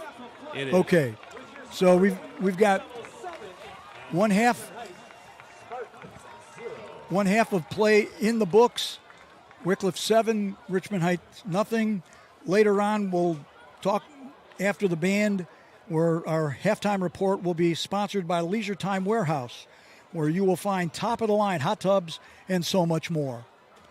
So, as has been our tradition here, folks, Mark and I usually step away, allow you to enjoy the Wickliffe High Swing Band, and it'll be interesting to see if it's a prolonged halftime, because I don't believe that there is there's no band from Richmond Heights. So we'll try to get some stats and recap the first half of action after the swing band does their performance here from Wickliffe Memorial Field, where your score is the Blue Devils 7 and the Spartans nothing. Coming up, fans, is a performance by the Wickliffe Swing Band, after which we urge you to stick around for the introduction of our 2026 Wickliffe Schools Alumni Association Athletic Achievement Hall of Fame inductees. We have 6 great Blue Devil athletic legends being inducted this year, and we'll get to meet them here at halftime.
gentlemen, the Wickliffe City Schools are proud to present, under the direction of Mr. Evan Slomovitz, Assistant Director Mr. Tyler Hassel, Percussion Instructor Mr. Noah Garrison, and Low Brass Instructor Mr. Michael Picciano. It's the often imitated, but never yet duplicated, Wickliffe Blue Devils Swing Band. Tonight the band is being led downfield by Majorette Mackenzie Cameron.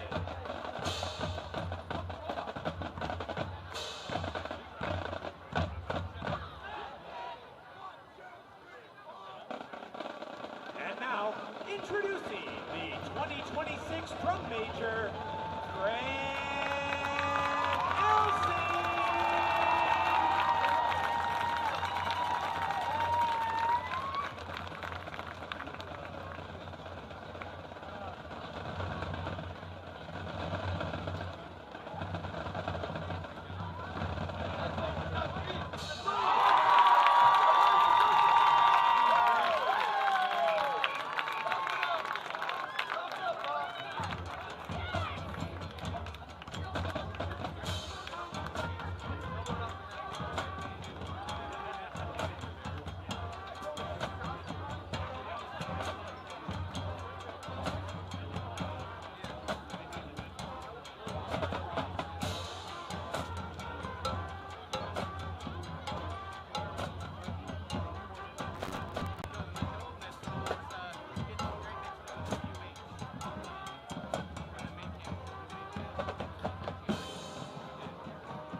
We continue our show with a song that introduced the world to the band Paramore.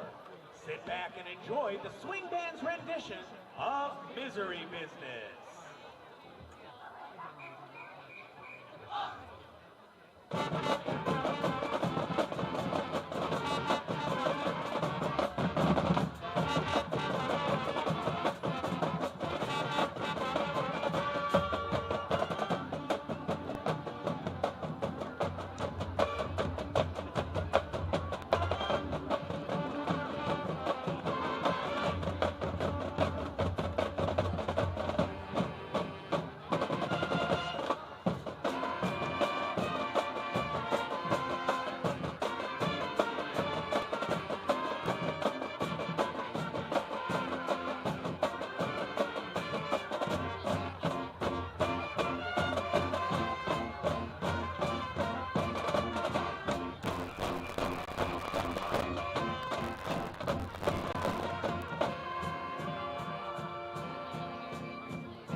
This one is one that won the Grammy for Best Rock Song in 2015.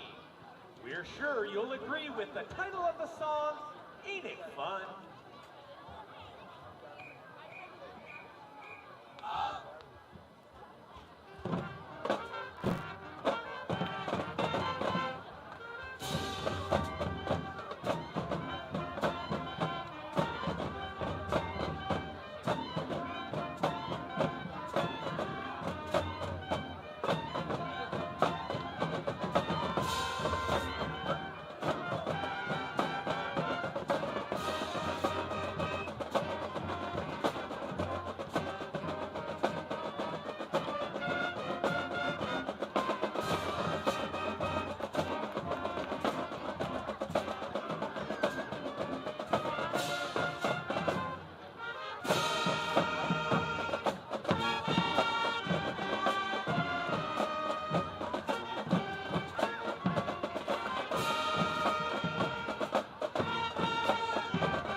The band extends a heartfelt thanks to its sponsors this season. At the gold level, Call of the Wild Fund, and at the silver level, D. Donato Tax Service. Thank you for your very generous support of the Wickliffe Swing Band. We conclude with the musical stylings of Pitbull and Kesha. You may not know the song by its title, but there's a good chance you do know the catchy melody. This is Timber.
Wickliffe Swing Band thanks you for your very kind attention. Good luck to the band and to both teams this season. And as always, go Devils!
And there you had a nice spirited halftime performance by the Wickliffe Swing Band.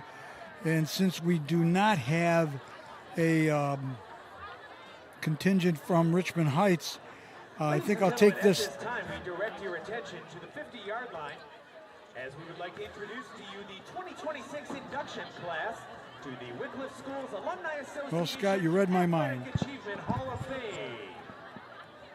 The first inductee that we want to recognize is from the class of 1980. It's Perry Karosha. Perry Karosha was an outstanding three-sport athlete in football, basketball, and track, earning 8 varsity letters and serving as captain of all 3 teams his senior year. His athletic versatility included competing successfully in 8 different track and field events, which culminated in his selection as the 1980 Wickliffe High School Male Athlete of the Year.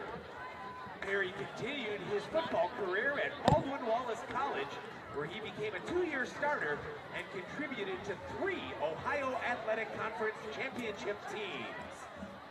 Perry passed away unexpectedly in 2012, but his athletic accomplishments, leadership, and character continue to be remembered.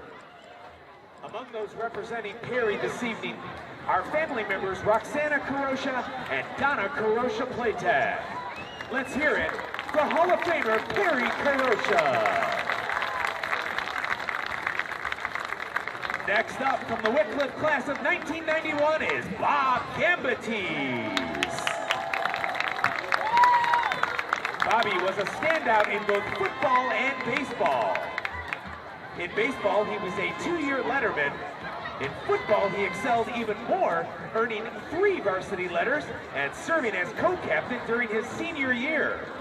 As a running back, he played on 2 outstanding Wickliffe playoff teams and received more than 20 honors during his junior and senior seasons. Bob went on to a career in education and is beginning his 30th year as a teacher. He's also coached soccer, football, and wrestling. Please welcome Wickliffe Athletic Hall of Famer, Bob Gambatees.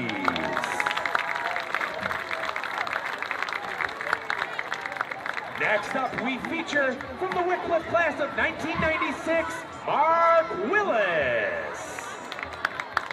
Mark was a standout in football and basketball. Good.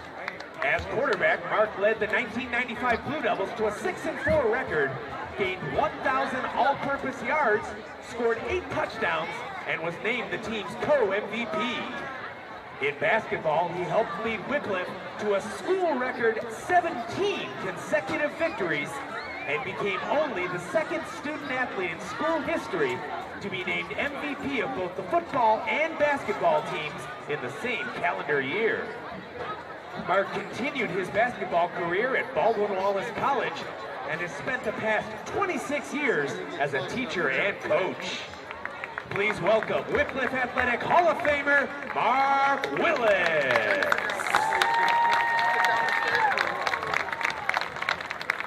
Next, we honor Mars Purcello. Mars graduated in the Wickliffe class of 1998. He was an outstanding 3-sport athlete, earning 8 combined varsity letters in football, basketball, and baseball, and breaking multiple records along the way. After college, Mars returned home to Wickliffe in 2002 as a mathematics teacher and coach. He has coached football, basketball, and baseball, and of course he currently serves as Wickliffe's head varsity football coach. Mars recently surpassed the legendary Tom Rosnick to become the winningest football coach in Wickliffe history. From outstanding Blue Devil athlete to teacher, mentor, and record-setting coach, Mars has devoted much of his life to Wickliffe athletics. Let's hear it for Athletic Hall of Famer Mars Purcello. Next up in our Hall of Fame spotlight from the class of 2000 is Michael Phillip. Mike was an exceptional 3-sport athlete in football, basketball, and track, garnering 9 varsity letters. He earned all-state honors in football and became Wickliffe's all-time leading rusher and all-time leading scorer for both a single season and a career. He continued playing football at Baldwin Wallace College, where he was a 4-year starter. Michael has continued his commitment to young people as a special education teacher and as a coach in football, basketball, and track. Please welcome Wickliffe Athletic Hall of Famer, Michael Phillip.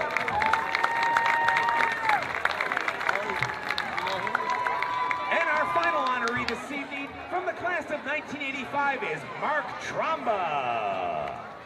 Mark is an honorary inductee who was also inducted in 2023 into the Wickliffe Schools Alumni Association Achievement Hall of Fame.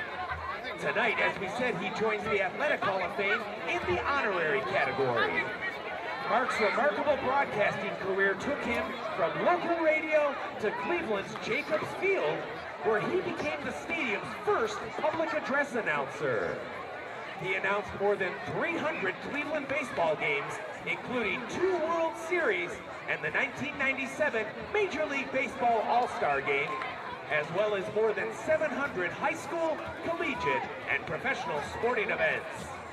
For years, Mark has generously returned home to serve as Master of Ceremonies for the Wickliffe Athletic Hall of Fame inductions, lending his extraordinary voice and talent to honoring others.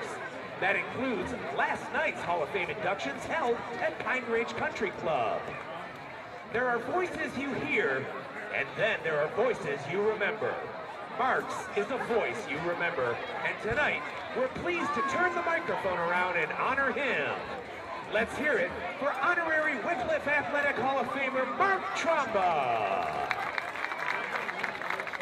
And once again, let's hear it for all of these outstanding Blue Devil athletic legends: Perry Carosha, Bob Gambitese, Mark Willis, Mars Purcello, Michael Phillip, and Mark Tromba.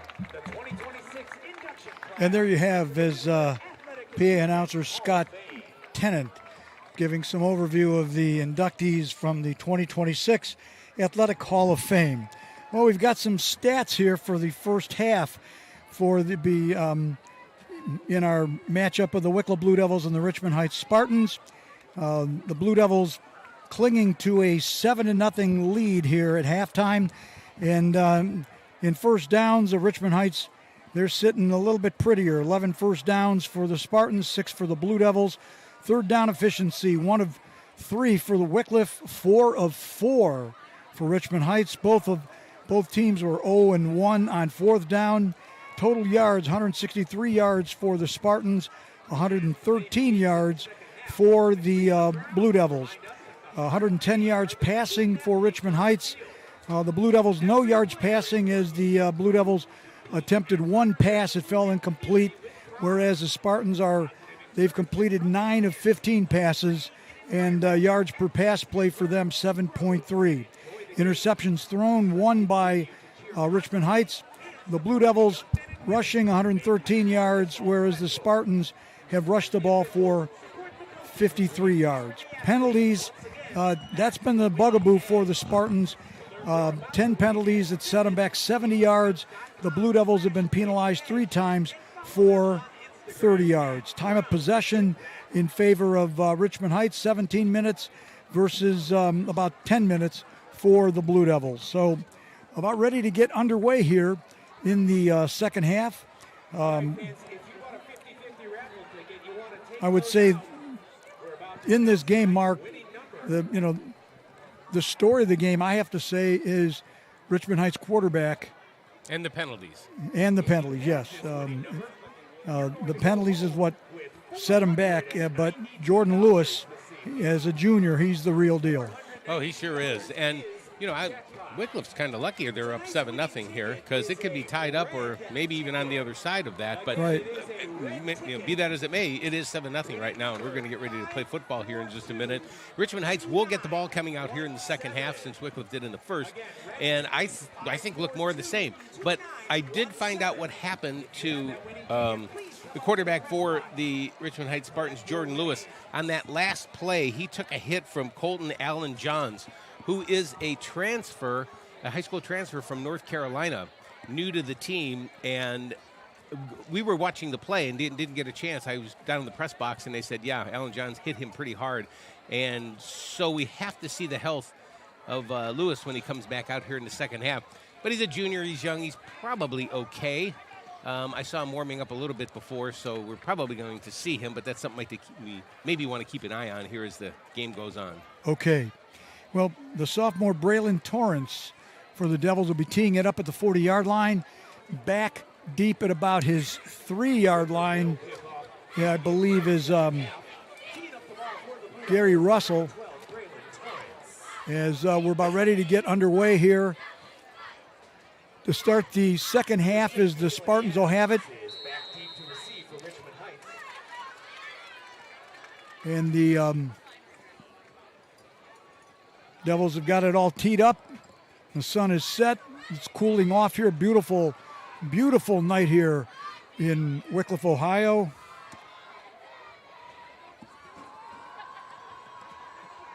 Temperature down to 68 degrees. We've got a high end-over-end kick. It's going to come down short, land at about the 20, and is going to get wrapped up at about the 26-yard line by a host of Blue Devils. I'll get you a name and number, and it looks like it was Gary Russell who fielded it.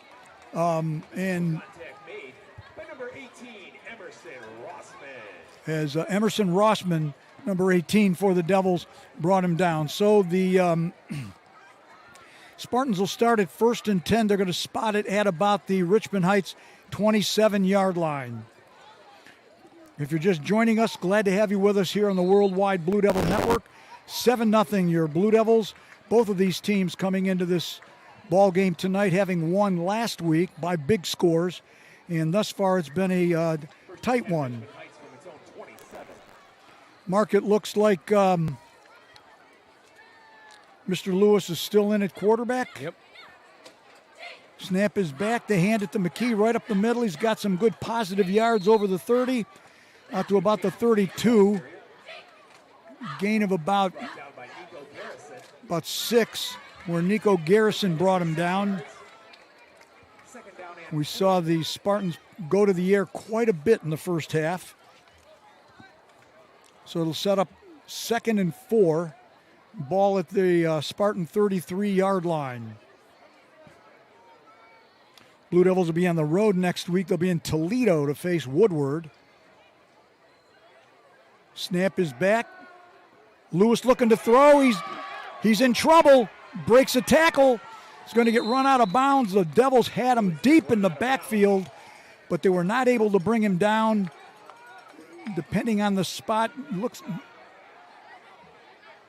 it's going to be a loss of about 1, but Well, I don't know how he got out of that. Yeah, I mean, they had him back at about the 22, and he was able to break the tackle. So this will be 3rd and 5 for Richmond Heights at their 32-yard line, and they've converted most of their third down possessions tonight. So we'll see what happens here with about 11:10 to go here in the third quarter.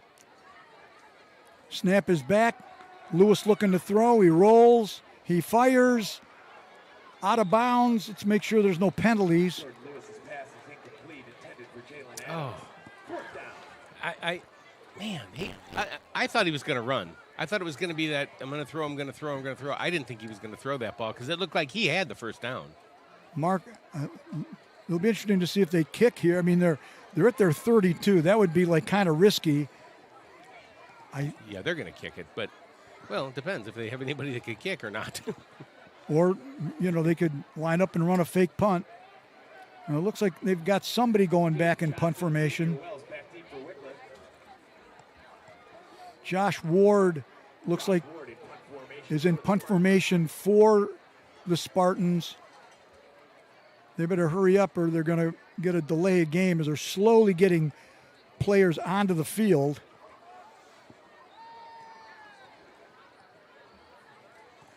Taking a long time here. Here, you got the back here. 4, 3, 2. Snap. Yep, it's a fake punt. He's got the first down and more. And we got a penalty flag. Yeah, Frank, I mean, I didn't really see anybody punting in the pregame for Richmond Heights. And just like the kicking thing, But they let's don't see even what have one listed on the roster. but Oh, it's against them. Let's see what the call is. It's against them. They're coming back. And the flag is about at where the line of scrimmage was. So I'm going to guess it's a hold. I was surprised they didn't get called for delay of game because, I mean, that was at least a minute. They moved the ball back to the 22-yard line. Okay, Blue Devils. Make sure they punt the ball this time. Is back in single safety is Jaden Johnson at about his 46. The snap is back. The kick is up, high end over end kick. Johnson has it. Cross the 50. Breaking tackles. He's going to get wrapped up. How about the 45? Yeah, he got back to about the Richmond Heights 45-yard line. So it'll be the first possession for Wickliffe with 10:37 to go here in the third quarter. And we'd like to thank our donors and Wickliffe Merchants, Fraternal Order of Eagles, Ken Ganley Auto Group, Big B Coffee, Leisure Time Warehouse, Giovanni's Pizza and Pub, and Nick Mayer Auto Group. As the Devils break the huddle, we'll see what they dial up in their first possession. As they give it to Johnson, 40. He's got a first down. Jaden Johnson, basically, he just sliced through it almost like he was cutting up a pie. As he gets down inside the 30-yard line, down to about the Richmond Heights 26, as he went wide on the right side. 18 yards on that carry.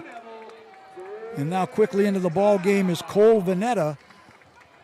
As they wind the clock, Cole's going to be wide out on the left side. And now a flag what? Flag is thrown. And we have against Richmond Heights for what? Oh, too many men on the field, I think. Yes.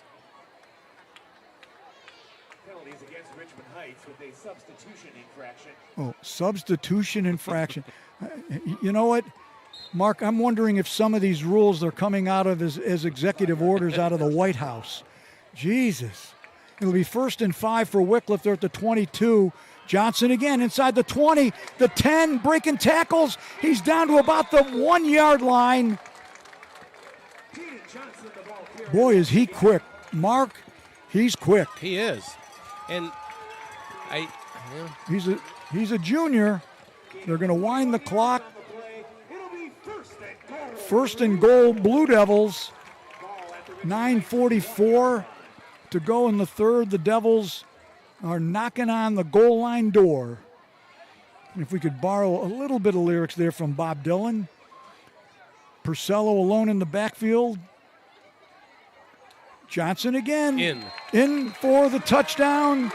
Touchdown, Blue Devils. Mark, I think we can breathe a little bit better. Well, I'll tell you, that fourth down where Lewis did not, when he threw that ball, penalty marker, it might be excessive celebration or something.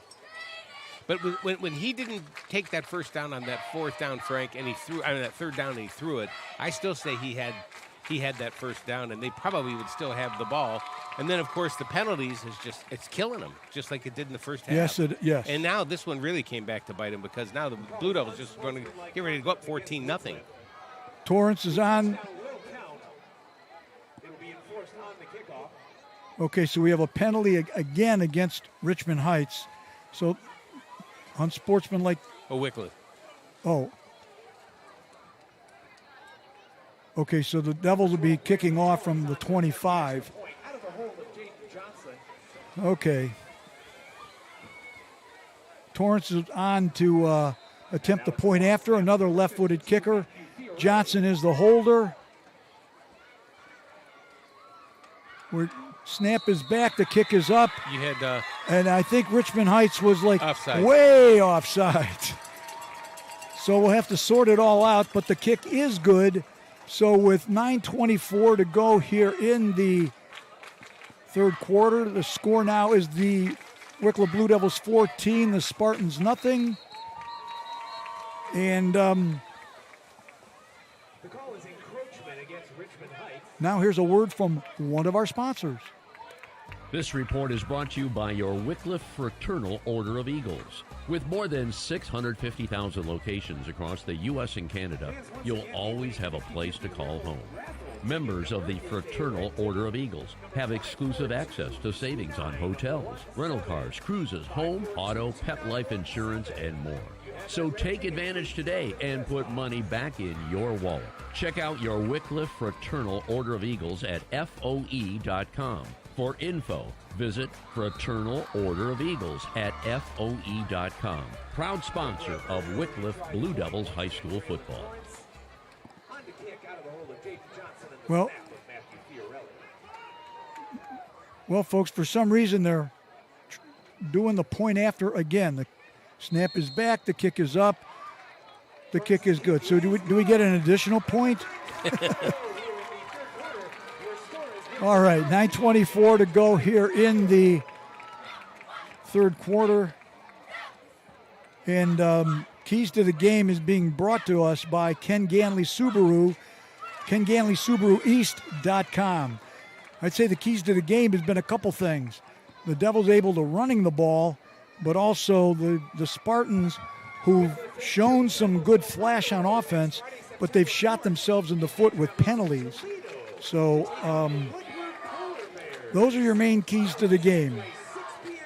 They can play. There's no doubt about Yep. that. They just have to No clean up those, doubt about it. They just have to clean up those. So let's see what's going to happen here, because we had penalties. Are they going to mark the penalty off? Okay, so they're going to mark. They're moving the ball back probably to the 25, but then I thought there was an encroachment penalty on Richmond Heights, so then don't they bring it back 5 yards the other way? Well, let's find out. Okay, the ball's been, Nope. now they're teeing it up at the 25. So Richmond Heights will probably start out with good field position, as I believe back. Sportsmanlike conduct penalty being enforced on the kickoff. Wickliffe will kick off from the 25 yard Shelton Stewart is back at about the 20.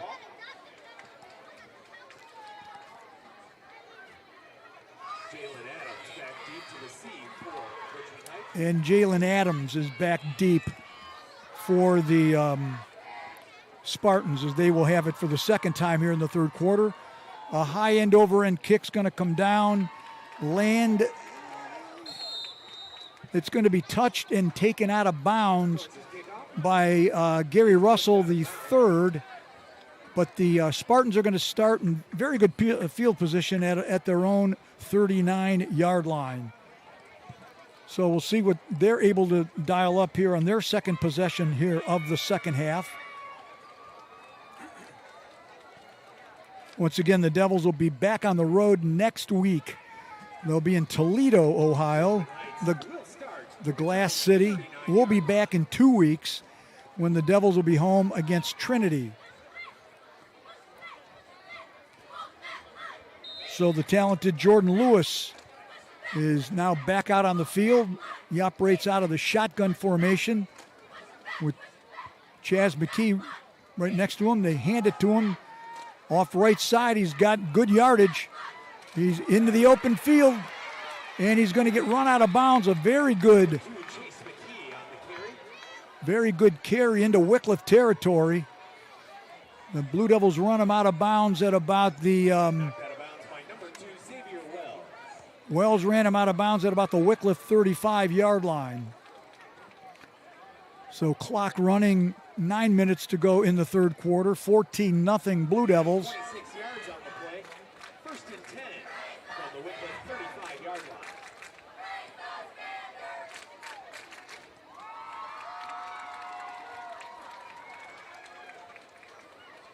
Lewis looking to throw. He's rolling to his left. Going to keep it. inside the 30, runs out of bounds at about the 20. Looks about, they're going to mark him out at about the 30-yard line. So it's going to be a gain of about 5.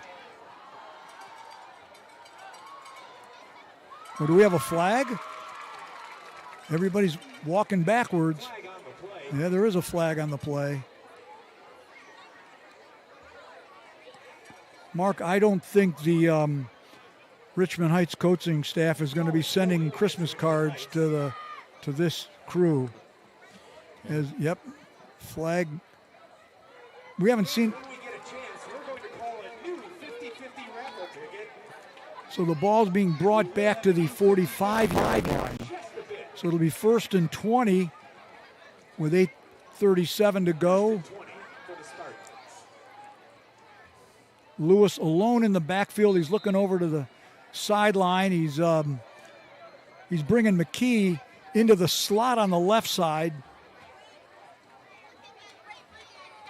Lewis looking to throw. He sets under pressure. He's going to take off. He's got the penalty yards back and run out of bounds. He's got 12 of those yards back. Number 15, Lewis on quarterback scramble. So it'll be another flag. I thought that was a hold right in front of us. Correction, that red ticket. We did have the winner claimed to Yep.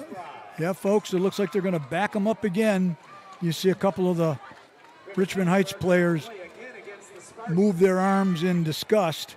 So now the ball is back to the the Wickliffe 47-yard line.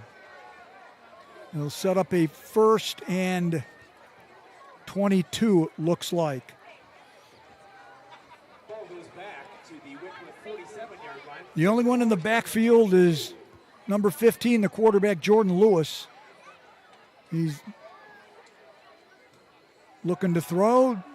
He fires, completes the pass down to about the Wickliffe 36-yard line. Wells brings him down. Good gain on that play. The passing game for Richmond Heights has been very good tonight. So it'll make it 2nd and 11.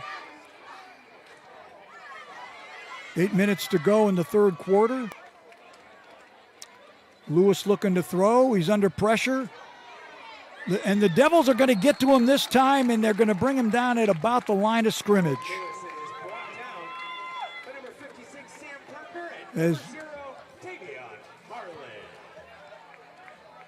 So bring up a 3rd and 11.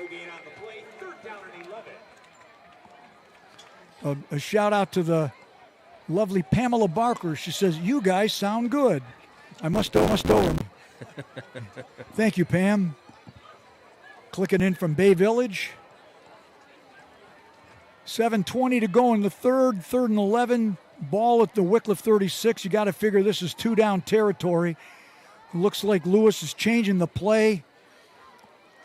Snap is back. He's looking. He fires. We got a flag. Now what? Lewis's pass goes incomplete. Penalty marker on the play.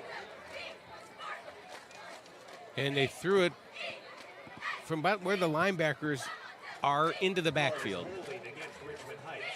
And the Spartans are going to get backed up. Well, that is if Wickliffe takes the penalty. Now they're going to decline it. I don't know, Mark. I think you're right. It looks like they're going to decline it. It'll make it 4th and 11. Okay. They just don't want to give him another down. I don't care how far back Mark, they send him. your logic is solid. He's barring, as long as Lewis stays healthy, and I don't see why he wouldn't. They're in punt formation, but I'm not buying it. Right. Jordan Lewis is a very good football player. So I'm guessing if they now again they're taking forever. Why? Aha! We're going to get a timeout taken by the Spartans. Mark, they're going to go for it. You mark my words.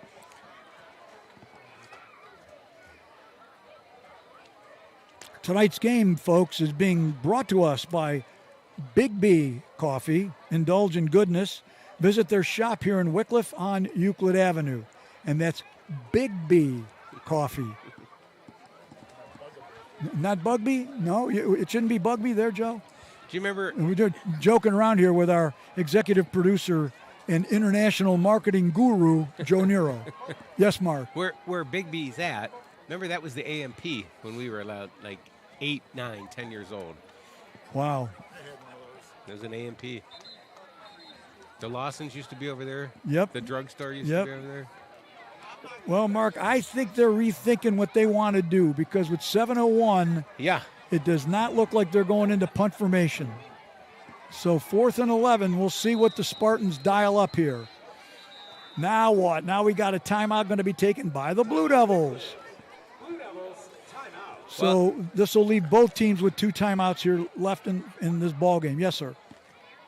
I mean, I think you're right. Well, the Jordan Lewis just came back in, and they're not going to kick this ball. But they've been able to throw the ball at will, barring any penalties, and especially towards the outside. They've been able to get and actually deep over the middle as well. So, I mean, I'm dialing up a pass here on this if I'm the Spartans. I'm in agreement. Got a question here for Mr. Nero from the Peanut Gallery. Big B Coffee, do they have hot chocolate? The answer, Mr. Tomko, is yes. See, on the Worldwide Blue Devil Network, we aim to please, ladies and gentlemen. We'll see what the Spartans dial up here. 4th and 11. Lewis alone in the backfield. They got 3 wide on the left side.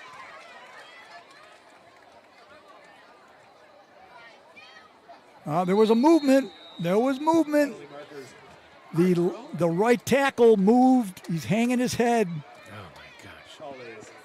False start on Richmond Heights. Coach White is, poor man. Yeah.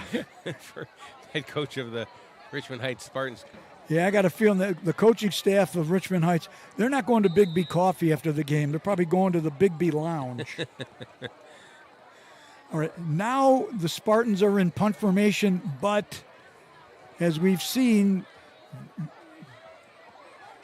I'm going to say 50-50 if he really kicks it. Snap is back. He does kick it, high end over end kick. It's going to go down, and it's going to make it into the end zone for a touchback.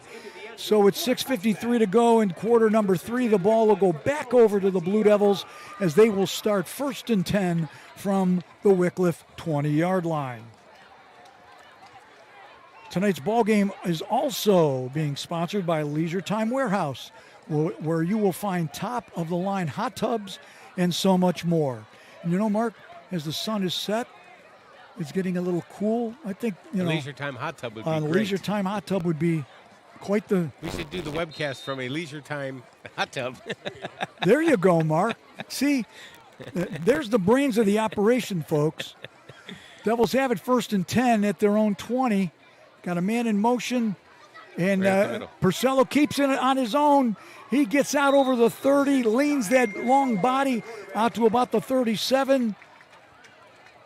It's a nice run by Don Purcello. Yep, nice run by Don Purcello, and it was caught by the drone above the field there, Mr. Tomko, and that is part of the Wickliffe film crew that they do have. So it's a 1st and 10 for the Blue Devils as they have it at their own 38-yard line. And once again, Purcello on that run-pass option read the defense well, faked it to Johnson, and took it up the middle. Johnson again in motion. He's got it going wide to the right. He's going to get wrapped up and brought down. No gain on the play as the Spartans were waiting there for him, led by, looks like, I see a number 60. And DeLorean McDaniel, which is number 60. I thought it was Baba O'Reilly. But no gain on the play, so it'll be 2nd and 10 Blue Devils as we're halfway through the 3rd quarter on your Worldwide Blue Devil Network. We're getting inquiries here from the Peanut Gallery. Some folks were ready to contact the federal authorities thinking that we had a UFO hanging out over the field. 2nd and 10 for Wickliffe. Clock down to about 5 minutes and 30 seconds to go. Cole and Dom's keeping it himself up the middle. He's close to the first down as he gets over the 45 out to about the Wickliffe 47. So it's going to set up the Blue Devils with a 3rd and 1 to go. And now, Mark, I think he's trying to get him, Misdirection. Yep, misdirection, keep him guessing. We haven't seen the ball in Nick Oboski's hands in a while, but again, they've got him set up alone in the backfield.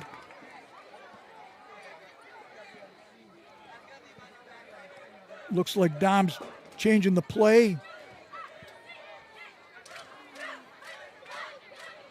Dom's going to carry it. He's got the first down. He's into Richmond Heights territory as he gets down to about the Richmond Heights 46-yard line. Is McDaniel was there on the stop, but not before. It's another Blue Devil first down.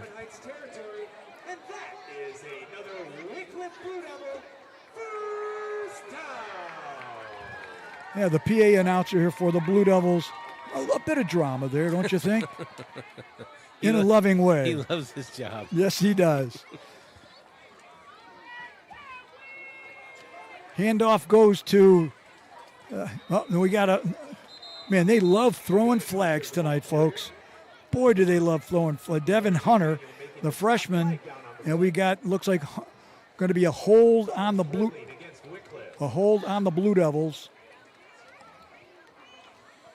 When they get that ball, especially these youngins, they tend to run it outside, and he's no different. Coaches, they've got to teach him just turn it upfield. Yep, you're right. You got to read the block and turn it upfield. So with that, it'll take the ball back into Wickliffe territory, back to the Wickliffe 45-yard line. They wind the clock. We're at 4 minutes to go here in the third quarter. 14-0 Blue Devils. It'll be 1st and 20. The Devils spread it out a bit. They put Johnson. He's going to take it up the 50.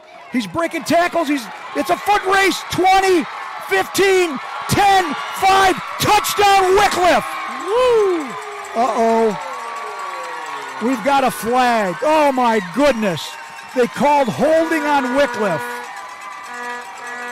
You got to be kidding.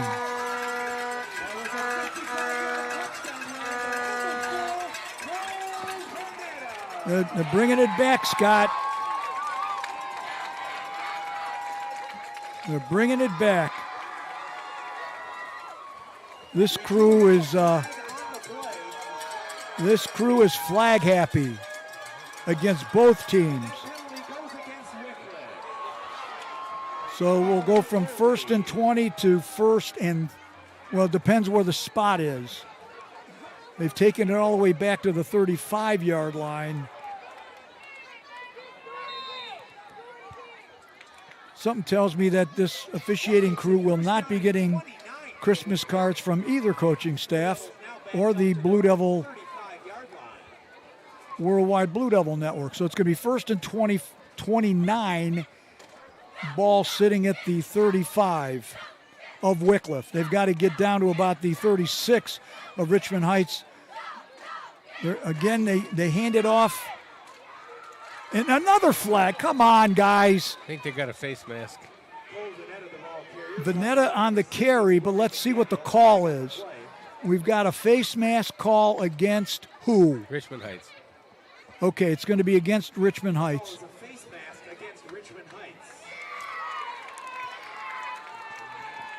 Yeah, when Cole was going around and he turned it up tackle, I kind of saw his head go down pretty quickly. No, wait a minute. They moved the ball to the 47. That should be a 15-yard penalty. Well, maybe it was a one of those what do you call it? Mark, in high school, face mask is 15 yards no matter what. Yeah. So it's 1st and 23. Ball is at the Wickliffe. It'll be 1st and 21. The ball is at the Wickliffe 43. They give it to Johnson going wide to the left. He's breaking tackles. He's going to lose yardage all the way back to the Wickliffe 34-yard line. The Spartans were ready for that one. If anything, the Devils are burning time off the clock as we're down to about 2:40. 14-0 Wickliffe, and it's only second down, so it's going to be second and forever. They've got it marked as like 2nd and 27.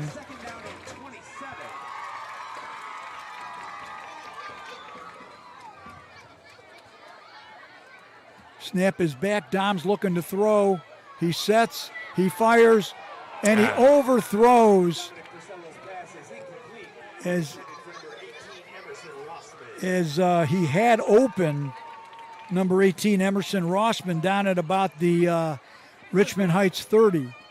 And had he completed that, it would have been good for a first down. So this will bring up probably another pass play, as it'll be 3rd and 27 for the Blue Devils at their 37-yard line. Second half's been a bit of I don't want to say a comedy of errors, but it's been a comedy of yellow flags thrown both directions. Devils break the huddle.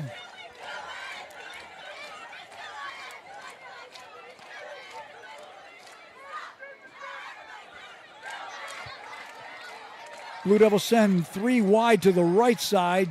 Dom looking to throw. He's rolling to his right. He sets. He fires. And incomplete, as he was looking for Jaden Johnson down at about the Richmond Heights 38. So that's going to bring on a punting situation for Wickliffe. With 2:04 left to go here in the third quarter.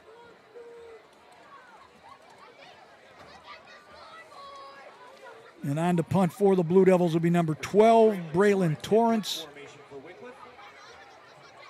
And back deep.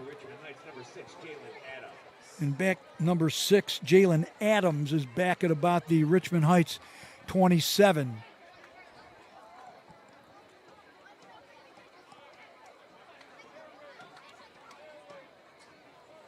Richmond Heights finally getting somebody off the field. Had Wickliffe snapped the ball, they'd have got him for too many men on the field. Snap is back. High end over end kick. It's going to come down, take a Wickliffe bounce. Well, it's picked up by Adams there at about the 23 as the Devils run him out of bounds at about the... They run him out of bounds at about the Richmond Heights 27-yard line. So 1:51 to go here in quarter number 3. 14-0 the Blue Devils. As on one hand you could say the Devils are pitching a shutout, but the Spartans they've contributed to that with a host of holding penalties on the offensive side. Well, now they've got it marked at the 25-yard line. So it'll be 1st and 10. Spartans, Richmond Heights with 2 timeouts left. The Blue Devils with 2 timeouts left. Looking out to the east there, looks almost like a full moon. Maybe that's the weirdness that, affecting the weirdness we've seen in some of tonight's ball game.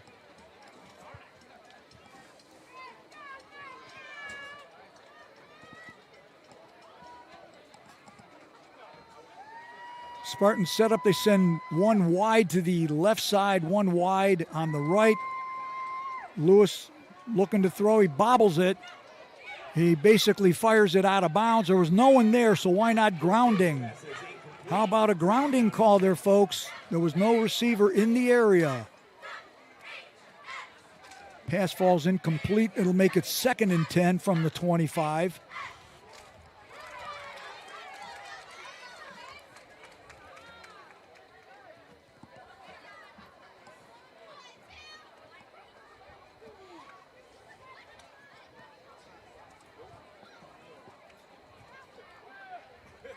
Once again, they bring a receiver wide to the left side. They keep a back to the left of the quarterback, Lewis. And we got a movement. We got flags. Left tackle.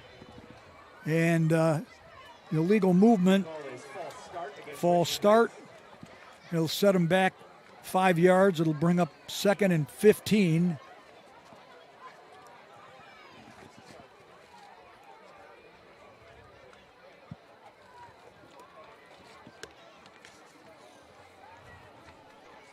Yeah, this is going to be one of those, Mark, where I'm sure when they look at film, it's not going to be too pretty. It'll be just as long as this game because they got to stop and start the film. Right. 2nd and 15, Lewis alone in the backfield. You got to figure he's going to the air. Snap is back. He sets, he fires. Nope, he's looking again for someone in the flat. I think he was looking for Shelton Stewart. Falls incomplete. That'll bring up 3rd and 15. And the crazy thing, Mark, is Stewart was wide open. Yeah, that's about the first pass we've seen Lewis throw that didn't have much on it. So ball sitting at the Richmond Heights 20. They need to get to their 35 for a fresh set of downs. They bring 2 wide to the left, 2 wide to the right. They're in a bit of an I formation. Looking to throw. He sets. He fires. In and out of, looks like it was in and out of the hands of Russell. So that's going to, it'll bring up 4th down. I had to pause because you got to wonder, was there going to be a flag or something, because it's been a penalty fest tonight. And it looks like they've got Josh Ward who will do their punting. He's standing back at the 10. And back for Wickliffe, Jaden Johnson is standing at the Richmond Heights 45-yard line. Snap is back. Short kick. Be wise to just don't touch it. Let it go. As the Spartans will dine it in Wickliffe territory at the Wickliffe 47-yard line. So with 1:19 to go here in the 3rd quarter, that feels like it's taken a week. It's 14-0 Blue Devils. And today's webcast is a service of Nick Mayer Auto Group. 3 great Ford stores, 1 convenient location, nickmayerford.com. Once again, I want to thank the sponsors who've signed up with us here on the Worldwide Blue Devil Network. For those of you wondering, we've gone to having advertisers so that we could use the proceeds to help the Wickliffe Blue Devils. Dom alone in the backfield. Snap is back. Johnson's got it, trying to get wide to the left, and the Spartans were ready that time because number 2, Chase McKee, was there to bring him down for a loss. So it's going to be a loss, a sizable loss of about 8 on that play. It'll be 2nd and 17. We're under a minute to go here in the 3rd quarter. Devils on top 14-0.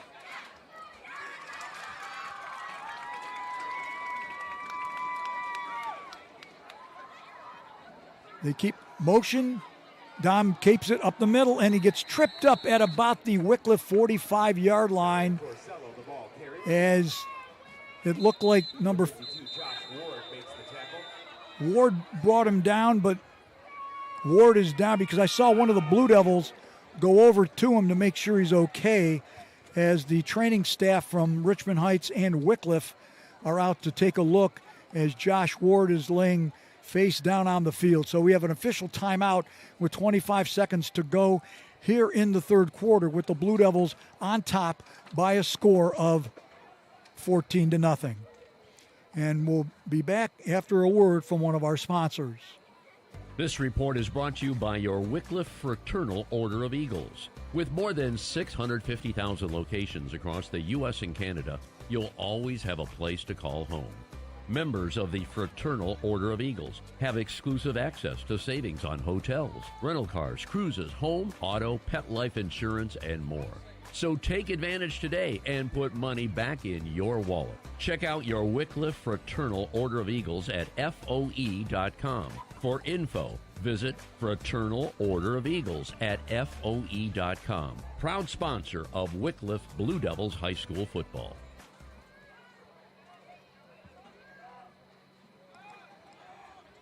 Well, folks, we're back, and it looks like Josh Ward they're still tending to him on the field. Hope he's okay. Don't know if he just got the wind knocked out of him or what. They're helping him up. You always hate to see somebody's... He's not up yet. He was laying face first down for a long time. Yep, for a I'm few not minutes sure if he there. got his bell rung or something. Maybe took a knee to the head or something. Well, and he's been fairly pivotal for their defense from his linebacker spot. So for his sake, we hope he's okay. Looks like they're getting him up on his feet. There you go. And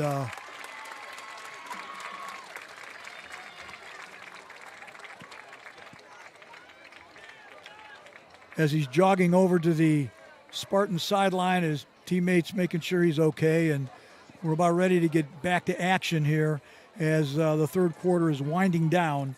And the Blue Devils on top 14-0 here in the home opener for what will be 4 home games this season of the regular season.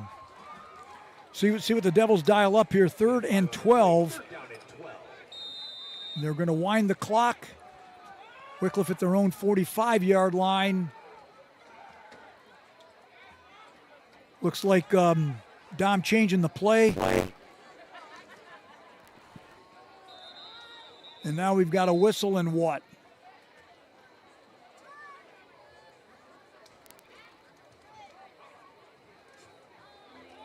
This has been coming over to the sidelines. It looks like, I wonder if it's an equipment issue, is Emerson Rossman. And going in to replace him is Cole Venata.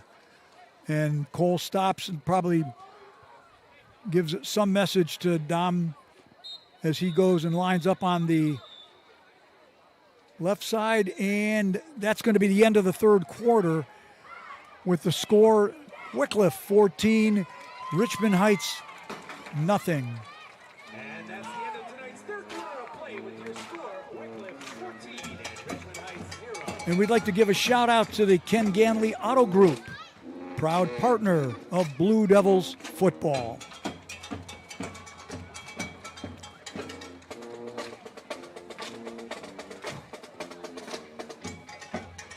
You know, sometimes, Mark, these games, it's by now a lot of times ball game's about over and we're just starting the fourth quarter. Right. So depending how many times they throw those yellow hankies here in the fourth quarter, we might be eating breakfast before this one's over, you know. Nice sized crowd here on hand in the home stands. You know, I hear Scott talking about the Chagrin Valley Conference. Something to mention, the Chagrin Valley Conference has expanded to now 4 divisions. The Devils are in, one of the legacy divisions, but this season I noticed that I think Willoughby South and Painesville Riverside and a few other schools have now come into like the bigger school divisions for the Chagrin Valley Conference. You take a look at all the schools that are in the Chagrin Valley Conference. I will go out on record to say it's probably one of the premier conferences in all of Ohio for high school football. And obviously, the perennial superstar team, the Kirtland Hornets, who we've seen from time to time. And I saw a report during the offseason, I think since 2010, the winningest high school football team in the United States is the Kirtland Hornets. And you know what? Congratulations to them. Most deserved. So the Devils now, as they change the sides of the field, it'll be 3rd and 12.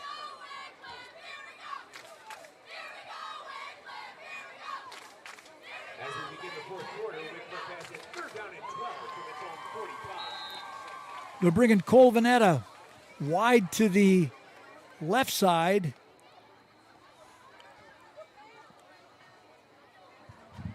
Dom alone in the backfield. He's looking to throw. He sets.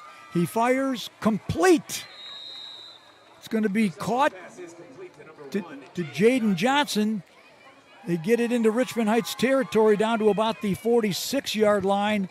And my guess is the Devils are probably going to go for it here. It'll be 4th and about 4th and 3. So we'll see what Coach Purcello dials up. That's the first completion of the evening for Dom Purcello.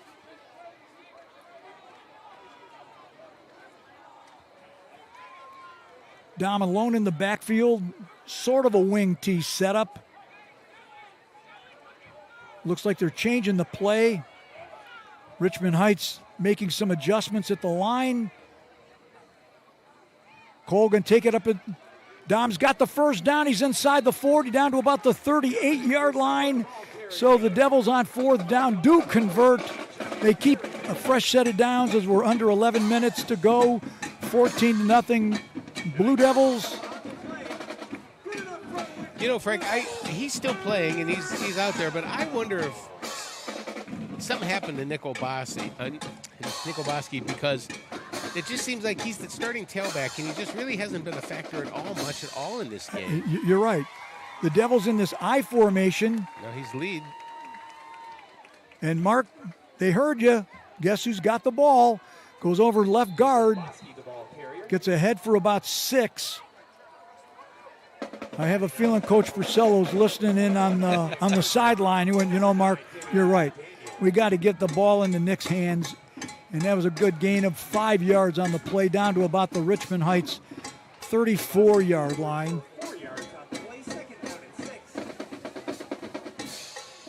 I think Dom's going in there saying, okay, guys, we're going to run the east wind 37-12 off the left tackle. Again, the Devils stay in this I formation where Dom is up under center. They've run this last year, very successful. The second back this time is Oboski again. He's got running room and he's got the first down as he's inside the 30 down to about the Richmond Heights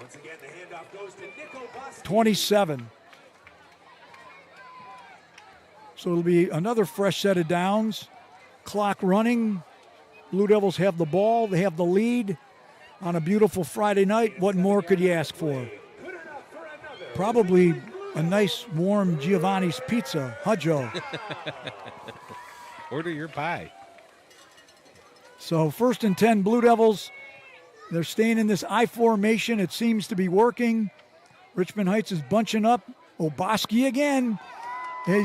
He's doing that east wind drive as he gets down to about the 15.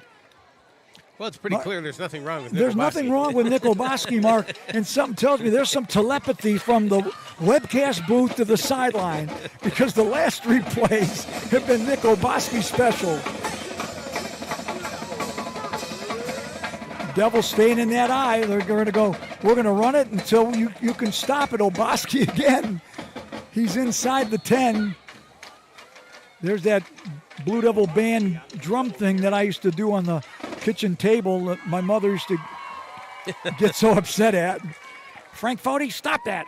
2nd and 3 as the ball is spotted at the Richmond Heights 9-yard line. Just under 8.5 to go. 14-0 Blue Devils.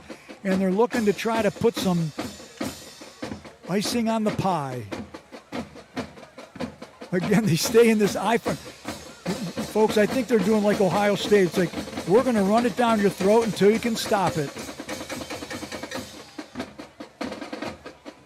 Yep, Oboski's got it. And guess what, folks? 9 yards, touchdown, Blue Devils.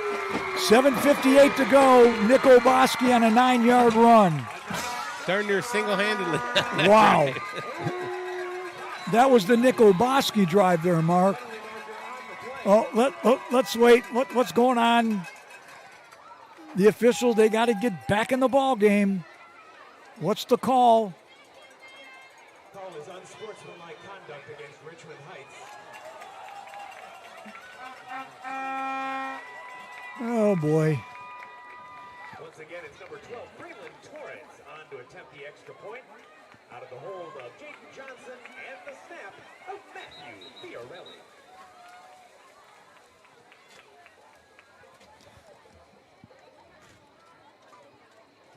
So just waiting for the attempt on the point after with 7:56 to go.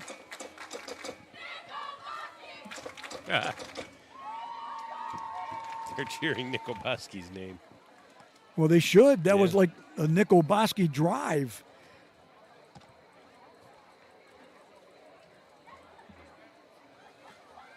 I've never seen so much time taken just to do a point after. What is going on?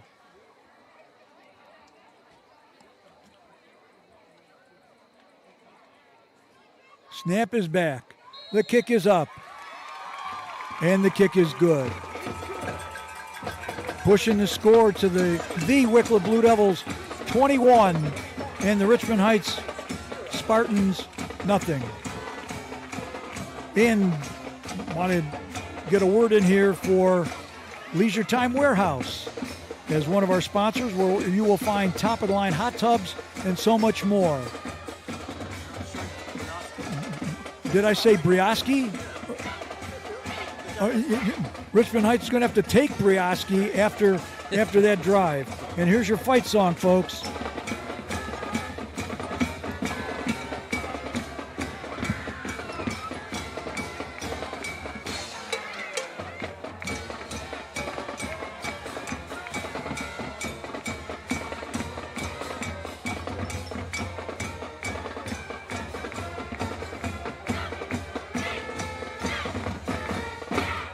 You know, Mark, last week the band wasn't at Bradford, and one of the Wickliffe students was there, and every time they'd score, she would do it on her flute, and she did a beautiful job. I saw the videos. They had to do it because you know who else would have filled in.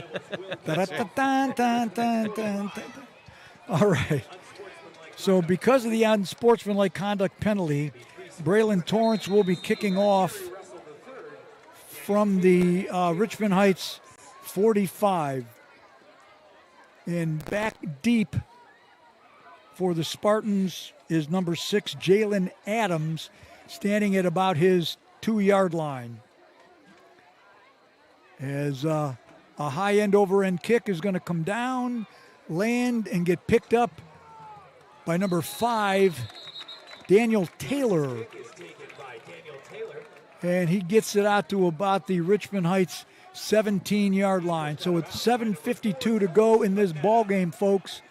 Under what looks to be like a full moon, the Blue Devils are putting it sort of to the Spartans because I tell you, the Spartans have made the Blue Devils earn every point in tonight's ball game, as they'll now have it 1st and 10 at their 17-yard line. Richmond Heights with 2 timeouts left. Wickliffe with 2 timeouts left. We want to wish very good luck to the Wickliffe cross-country teams. They'll be traveling to the South Chagrin Reservation tomorrow to kick off their season at the Party at the Polo Fields Invitational. Good luck, Blue Devil cross-country. So the Spartans they send Gary Russell III wide to the right side. And they've got one wide to the left side. They're probably going to the, nope, they're going to hand it. That's a hold. We've got a late flag as McKee.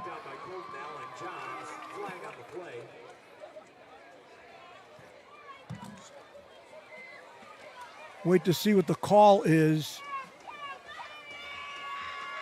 Looks like they're marking it off against the Blue Devils. It's a personal foul. I think it's a late hit. They're taking the ball out to the Richmond Heights. Oh, come on. That was not a horse collar tackle. Now they're making this stuff up. But it'll be 1st and 10 Richmond Heights at their own 41-yard line.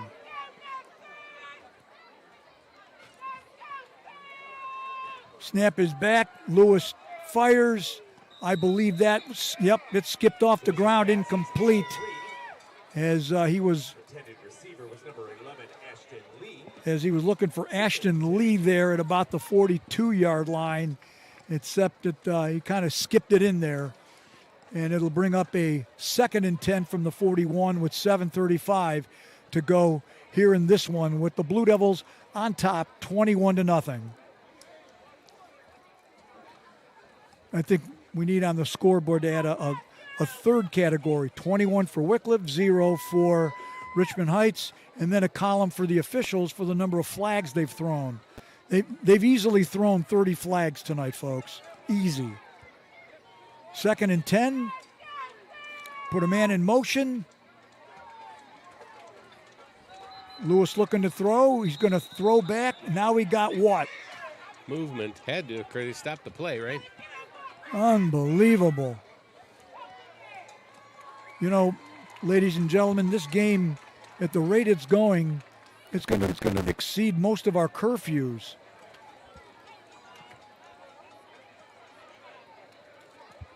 So now the officials are huddling up. We've got false start on the Spartans, so it'll be 2nd and 15.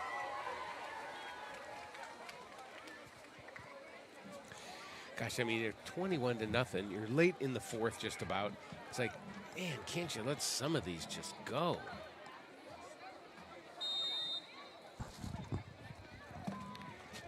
Mark, I'm going to leave that one alone, but I agree with you.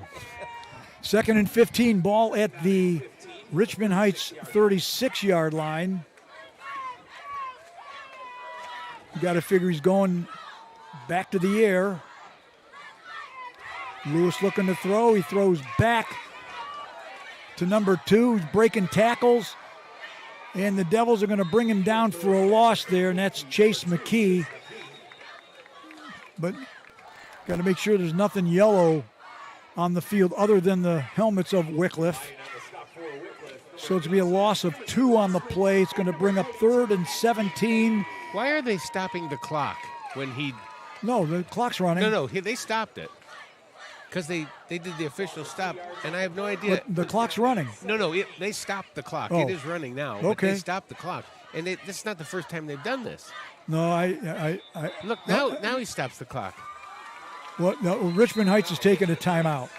So we've got a timeout on the field. And with 6:51 to go, we want to let you know, talk about Leisure Time Warehouse. Well, you will find top-of-the-line hot tubs and so much more.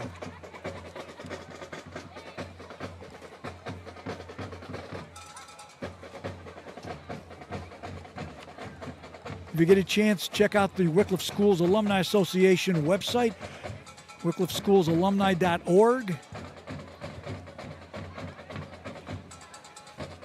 Spartans are back out on the field. Devils are getting some last-minute instructions from defensive coordinator Coach Sharp.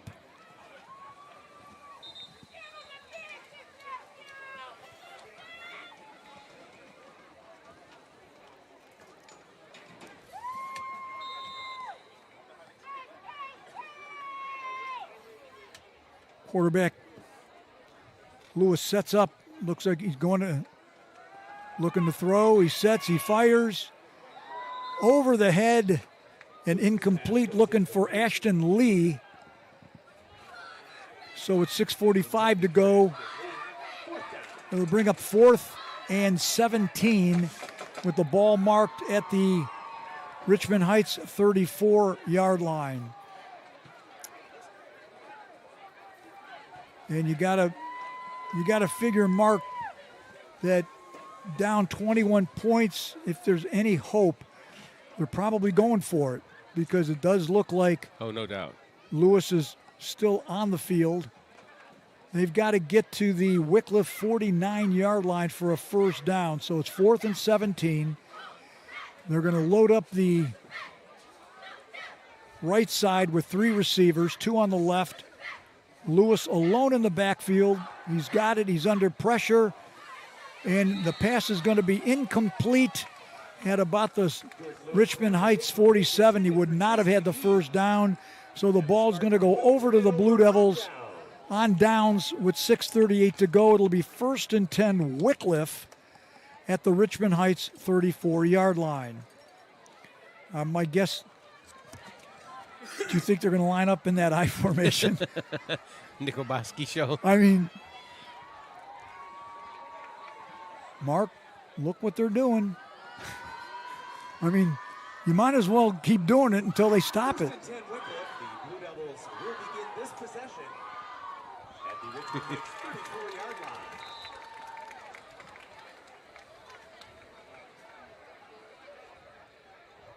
Yep. Oboski is the second man in the I formation. If Richmond Heights doesn't think he's getting the ball, and he got the ball, Oboski's on his way. He's insane. Nick Oboski, the ball carrier. Oboski down to about the 19-yard line.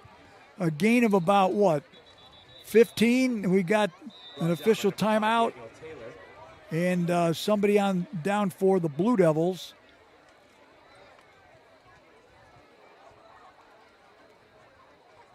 So with 6:30, 6.5 minutes to go in this ball game, 21-0 Wickliffe.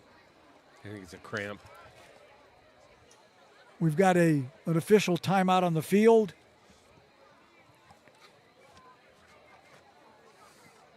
And take a moment here. We'd like to thank our donors and Wickliffe local merchants, the Fraternal Order of Eagles, Ken Ganley Auto Group, Big B Coffee, Leisure Time Warehouse, Giovanni's Pizza and Pub, and Nick Mayer Auto Group.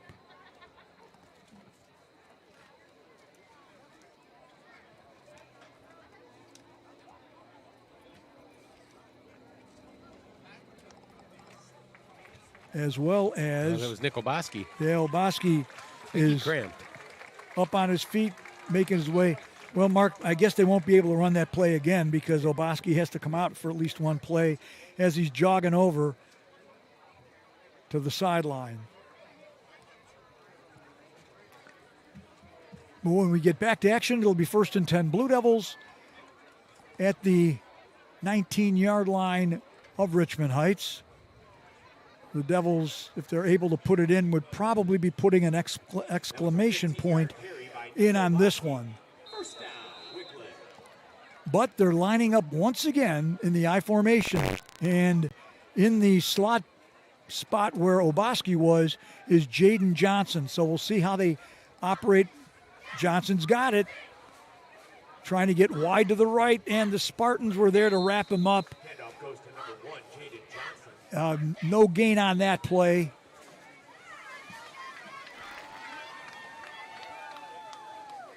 And heading back onto the field is number 9, Nick Oboski.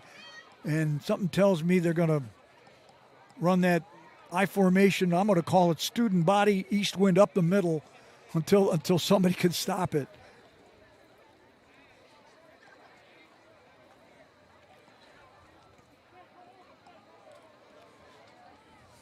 Wickliffe crowd rather quiet tonight. They should be hooping and hollering with a 21-0 lead. The handoff again. Nope. This time, Don Purcello keeps it himself and goes wide to the right on a keeper, and he gets down to about the 5-yard line. As Richmond Heights, they thought for sure Oboski was going to get it. And a good 13-yard run there by Purcello as we're coming down to about 5 minutes to go. The Devils in a no-huddle offense. As Purcello's going to keep it himself and make his way around the right side into the end zone for the touchdown. So with 5 minutes to go, the Devils have probably put the exclamation point on this one, ladies and gentlemen. I kind of chuckled there before that play because I don't believe they went with a no huddle. Well, up 21-0. Oh, boy. Well, on to try the point after. Braylon Torrance, the sophomore. Johnson, your holder.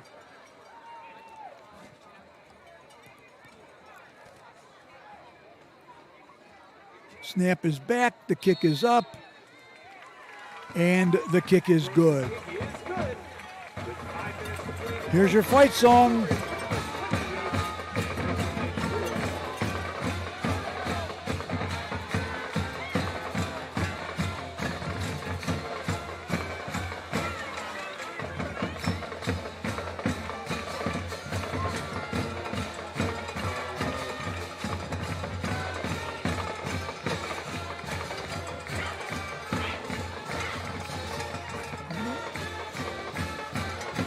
Yeah.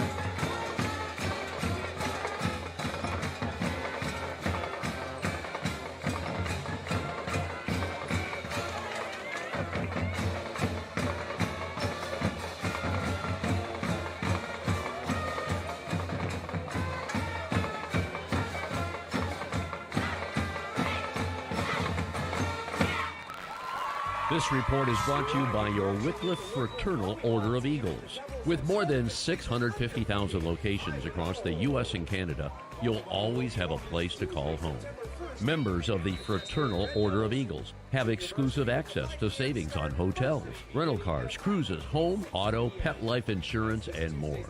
So take advantage today and put money back in your wallet. Check out your Wickliffe Fraternal Order of Eagles at FOE.com. For info, visit Fraternal Order of Eagles at FOE.com. Proud sponsor of Wickliffe Blue Devils High School football. Well, folks, we're back to action as the kickoff goes out of bounds at the Richmond Heights 30. So the Spartans will start 1st and 10, I believe, at their own 35-yard line. 5 minutes to go in this one, 28-0 Blue Devils. Once again, the Devils will be on the road next week, another away game with some mileage. They'll be out in Toledo, Ohio, where the Devils will take on Toledo Woodward. And then in 2 weeks, we'll be back here on the Worldwide Blue Devil Network as the Devils will be entertaining Trinity in a Chagrin Valley Conference matchup. Boy, next week in the CVC, there's wow, what a matchup between the Kirtland Hornets and the Perry Pirates. Oh, yeah, that's going to be a good one. That'll be a good Yep. game. In Kirtland last week, I mean, they haven't missed a beat. You know, after all those players graduated from last year's state championship team, Coach Laverty just, it's like a machine. Well, they still got, it's a couple running backs. Yeah, And then that yep. one, and Oh, that yeah. Neemy kid, but boy, they just reload. A handoff and a good run. Still on his feet.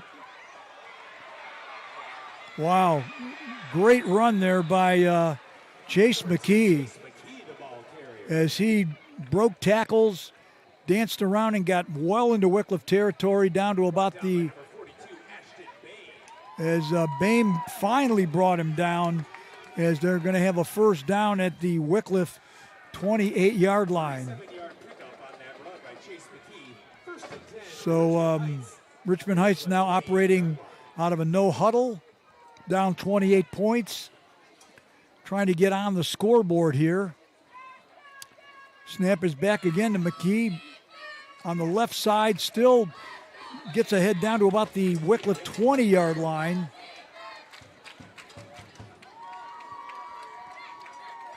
A gain of about 8 or 9, a gain of 8 on that. So it'll be 2nd and 2. Clock winding down to about 4 minutes to go. The Spartans will operate out of a no huddle at this point.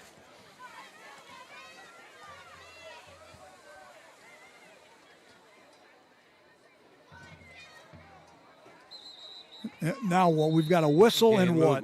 Movement. No, it looks like Wickliffe taking a timeout. And I believe that'll be the final timeout for Wickliffe. So with 3:46 to go,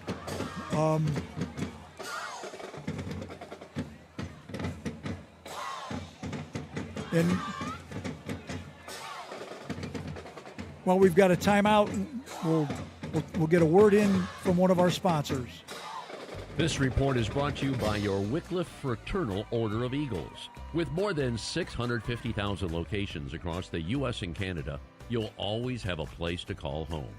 Members of the Fraternal Order of Eagles have exclusive access to savings on hotels, rental cars, cruises, home, auto, pet life insurance, and more.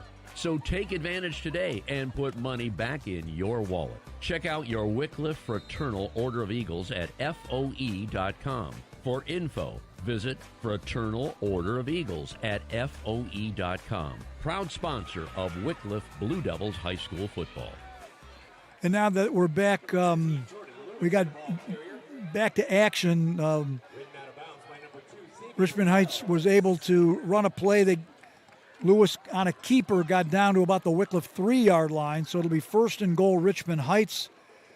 And 17 yards on the play. First and goal, Spartans from the 3-yard line.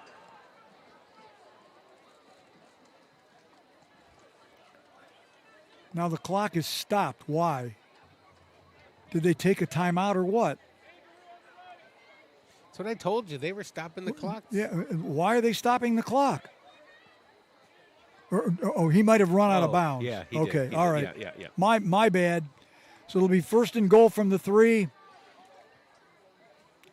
They give the handoff to number 2, who's going to Chase McKee make his way over left tackle. A late flag as he gets into the end zone for the touchdown. But and 2 flags. I mean, there's Mark. You know, there's either real penalties going on or we've got a flag-happy crew. Let's see. Wickliffe's pointing the other way, like it's against Richmond Heights. It's probably unsportsmanlike. We'll wait and see that. Running back McKee did get into the end zone for the touchdown, but I'm just waiting to see what the call is, if there was a penalty prior to him getting in the end zone or what. No, I think it was post. Yeah, but there was a flag in the backfield and then a flag that was thrown in the end zone.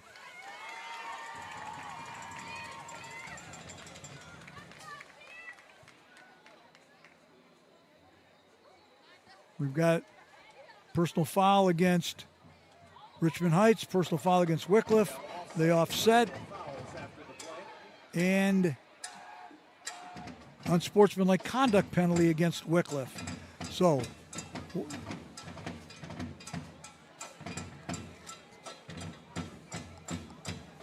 know, Mark, I have to say that the rate this game is going, my cookies and milk are going to spoil.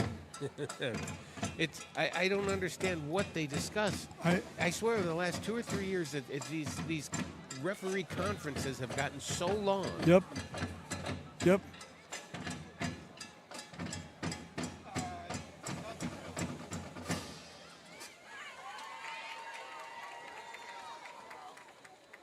Okay, you did that already. Yeah, they did that, like unsportsmanlike conduct against Wickliffe. Okay, so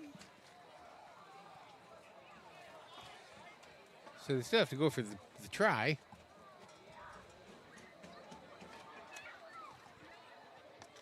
And they're going for 2. So with 3:27 to go, the Spartans will go for 2. And the handoff successfully goes to McKee over right tackle. And the try for 2 is good, which now makes the score Wickliffe 28 and the Richmond Heights. There was an additional unsportsmanlike conduct penalty on Wickliffe, in addition to the offsetting personal fouls. So it's Wickliffe 28, Richmond Heights 8. It'll be interesting to see they'll probably be setting Richmond Heights to kick off in Wickliffe territory. So you got to figure it's going to be an onside kick. Yep. 3:27 to go.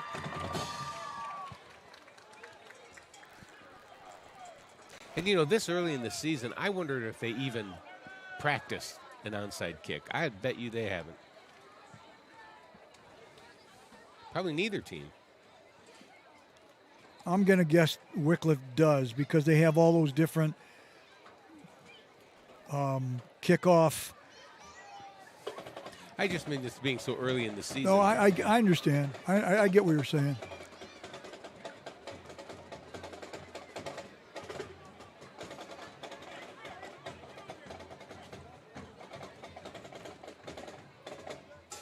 Well, Coach Versello has the entire team huddled up at the 50-yard line.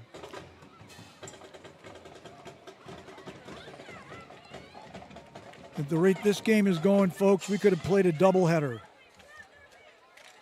Speaking of which, let's check in on what's happening downtown. The final, Tribe lost 3-0. They got the Tribe game in before this one was over. Right, and they started at 7, right? Right.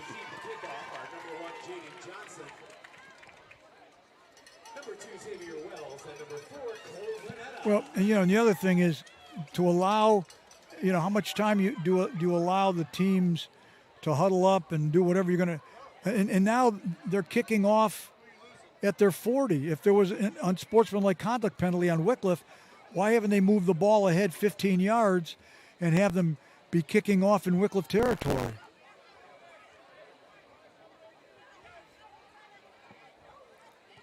Yeah. Josh Ward set to kick off for Richmond Heights out of the hole of Dominic Seawright. You've got to figure we've got an onside kick coming here with 3:27 to go. I think the Devils are expecting it. Nope. High end over end kick is going to get picked up by number 2, who's going to be brought down, which is Xavier Wells, as he's basically brought down at about the Wickliffe 33-yard line. And with 3:17 to go, the Blue Devils will have it 1st and 10. And if they're able to just pound the ball for 3 minutes, they'll go home happy.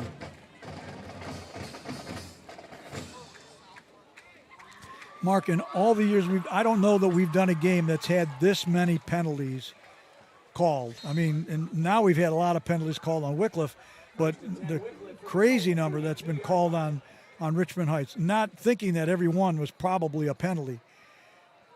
Richmond Heights expecting them to give it. This time they give it wide to Jaden Johnson. Goes wide to the left side. We've got a whistle and what? And guess what, folks? We have a flag on the play.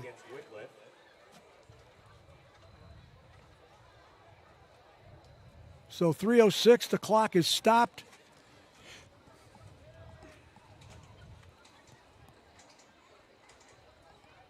They're going to back the Blue Devils up 10 yards. They'll take it back to the 22-yard line, where it'll be 1st and 20.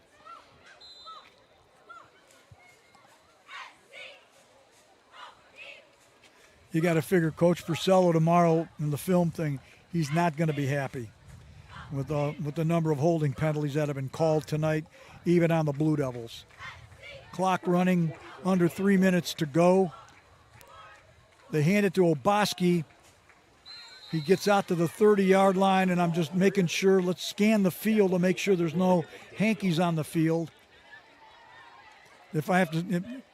And this late in the game, too. Just let them play. And, I mean, that one, you couldn't just let that one go? I mean, theoretically, they hold on every play. And it's just Mark, a matter. you're right. It's just a matter of like getting caught.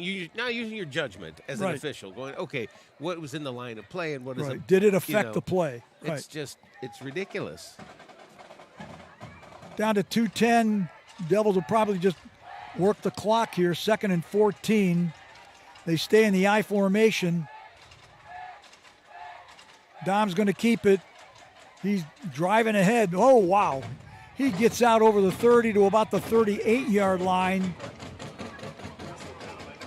where it'll bring up a manageable 3rd down, as they'll spot the ball at the Wickliffe 40-yard line, 1:40 to go. Devils need to get out to their own 43, so it's going to be 3rd and about I'm going to call it 3rd and 3 to go. They've got it marked 3rd and 4 on the scoreboard. They stay in that I formation. Richmond Heights is expecting it up the middle. And guess who just jumped off sides and gifted the Blue Devils a first down and probably ended the ball game? Penalty on the play, called as encroachment against Richmond Heights. Jumping off sides there was number 2, Chase McKee. No, I'm sorry, I take that back. Number 3, Ibrahima Ba. And that will give the Blue Devils a first down, and that'll enable the Blue Devils to run out the clock and basically seal up victory number 2 here in the 2026 campaign. Richmond Heights will drop to 1-1, but I have to tell you, the Blue Devils, they had to fight for this one, and this Spartan team, they've got a lot of fight in them, and they're a good team too. So got to tip our Blue Devil tail to the Spartans. Devils line up in the victory formation. Dom takes the snap, takes the kneel down. He's at 37 seconds. We got maybe one more play to go, and then this one will be in the books.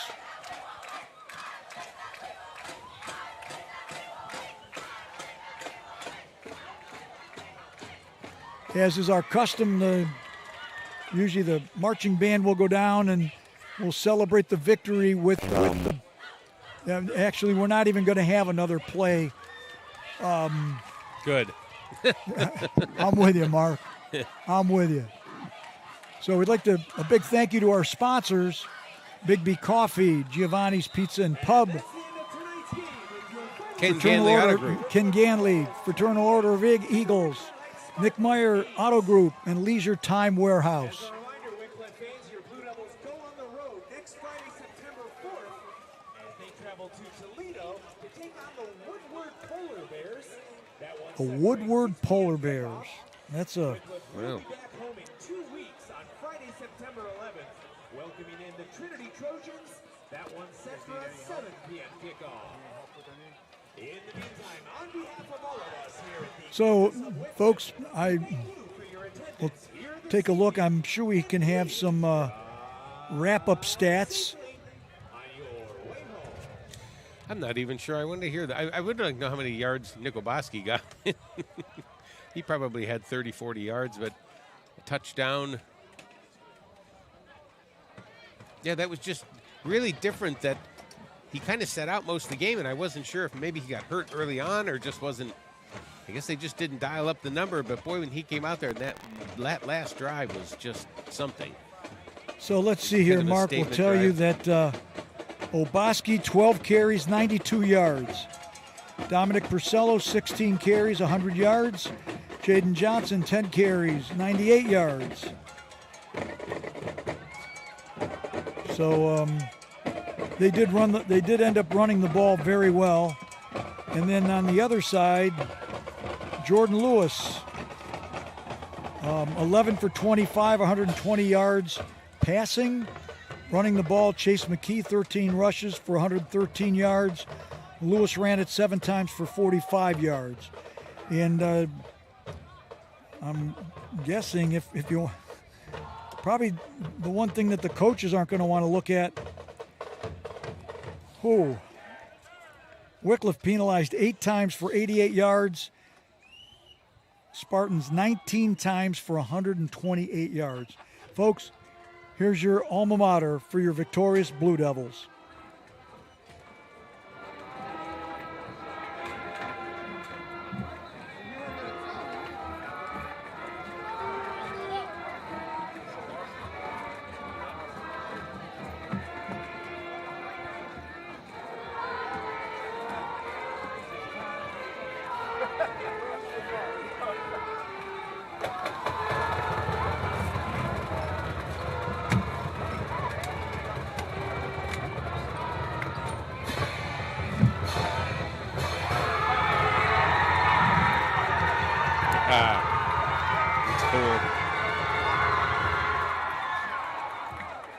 There's a bit of excitement there. Well, Mark, any final thoughts? Too many flags. Yeah. Too many opportunities, I think, for the Spartans that they let the flags get the best of them. I would, as many times as I've watched them tonight, and especially at the very end, they're kind of an undisciplined group. And if Coach White could get them, you can cut half the penalties down, I mean, I think they could have made it a ball game tonight, but they really just shot themselves in the foot. And that to me was the story. Yep, I have to agree. But the Blue Devils, when they had the ball and they needed to do something, they did it. They sure I did. mean, Richmond Heights knew what they were going to do, and Wickliffe did it anyway and punished them. Statement drive for sure. Yes. So, folks, want a great start to the weekend. Really, the only football that matters from the center of the universe. 44092. Thank you for joining us here on the Worldwide Blue Devil Network. Your final, once again, from Memorial Field in Wickliffe, Ohio, the Wickliffe Blue Devils 28, Richmond Spartans 8.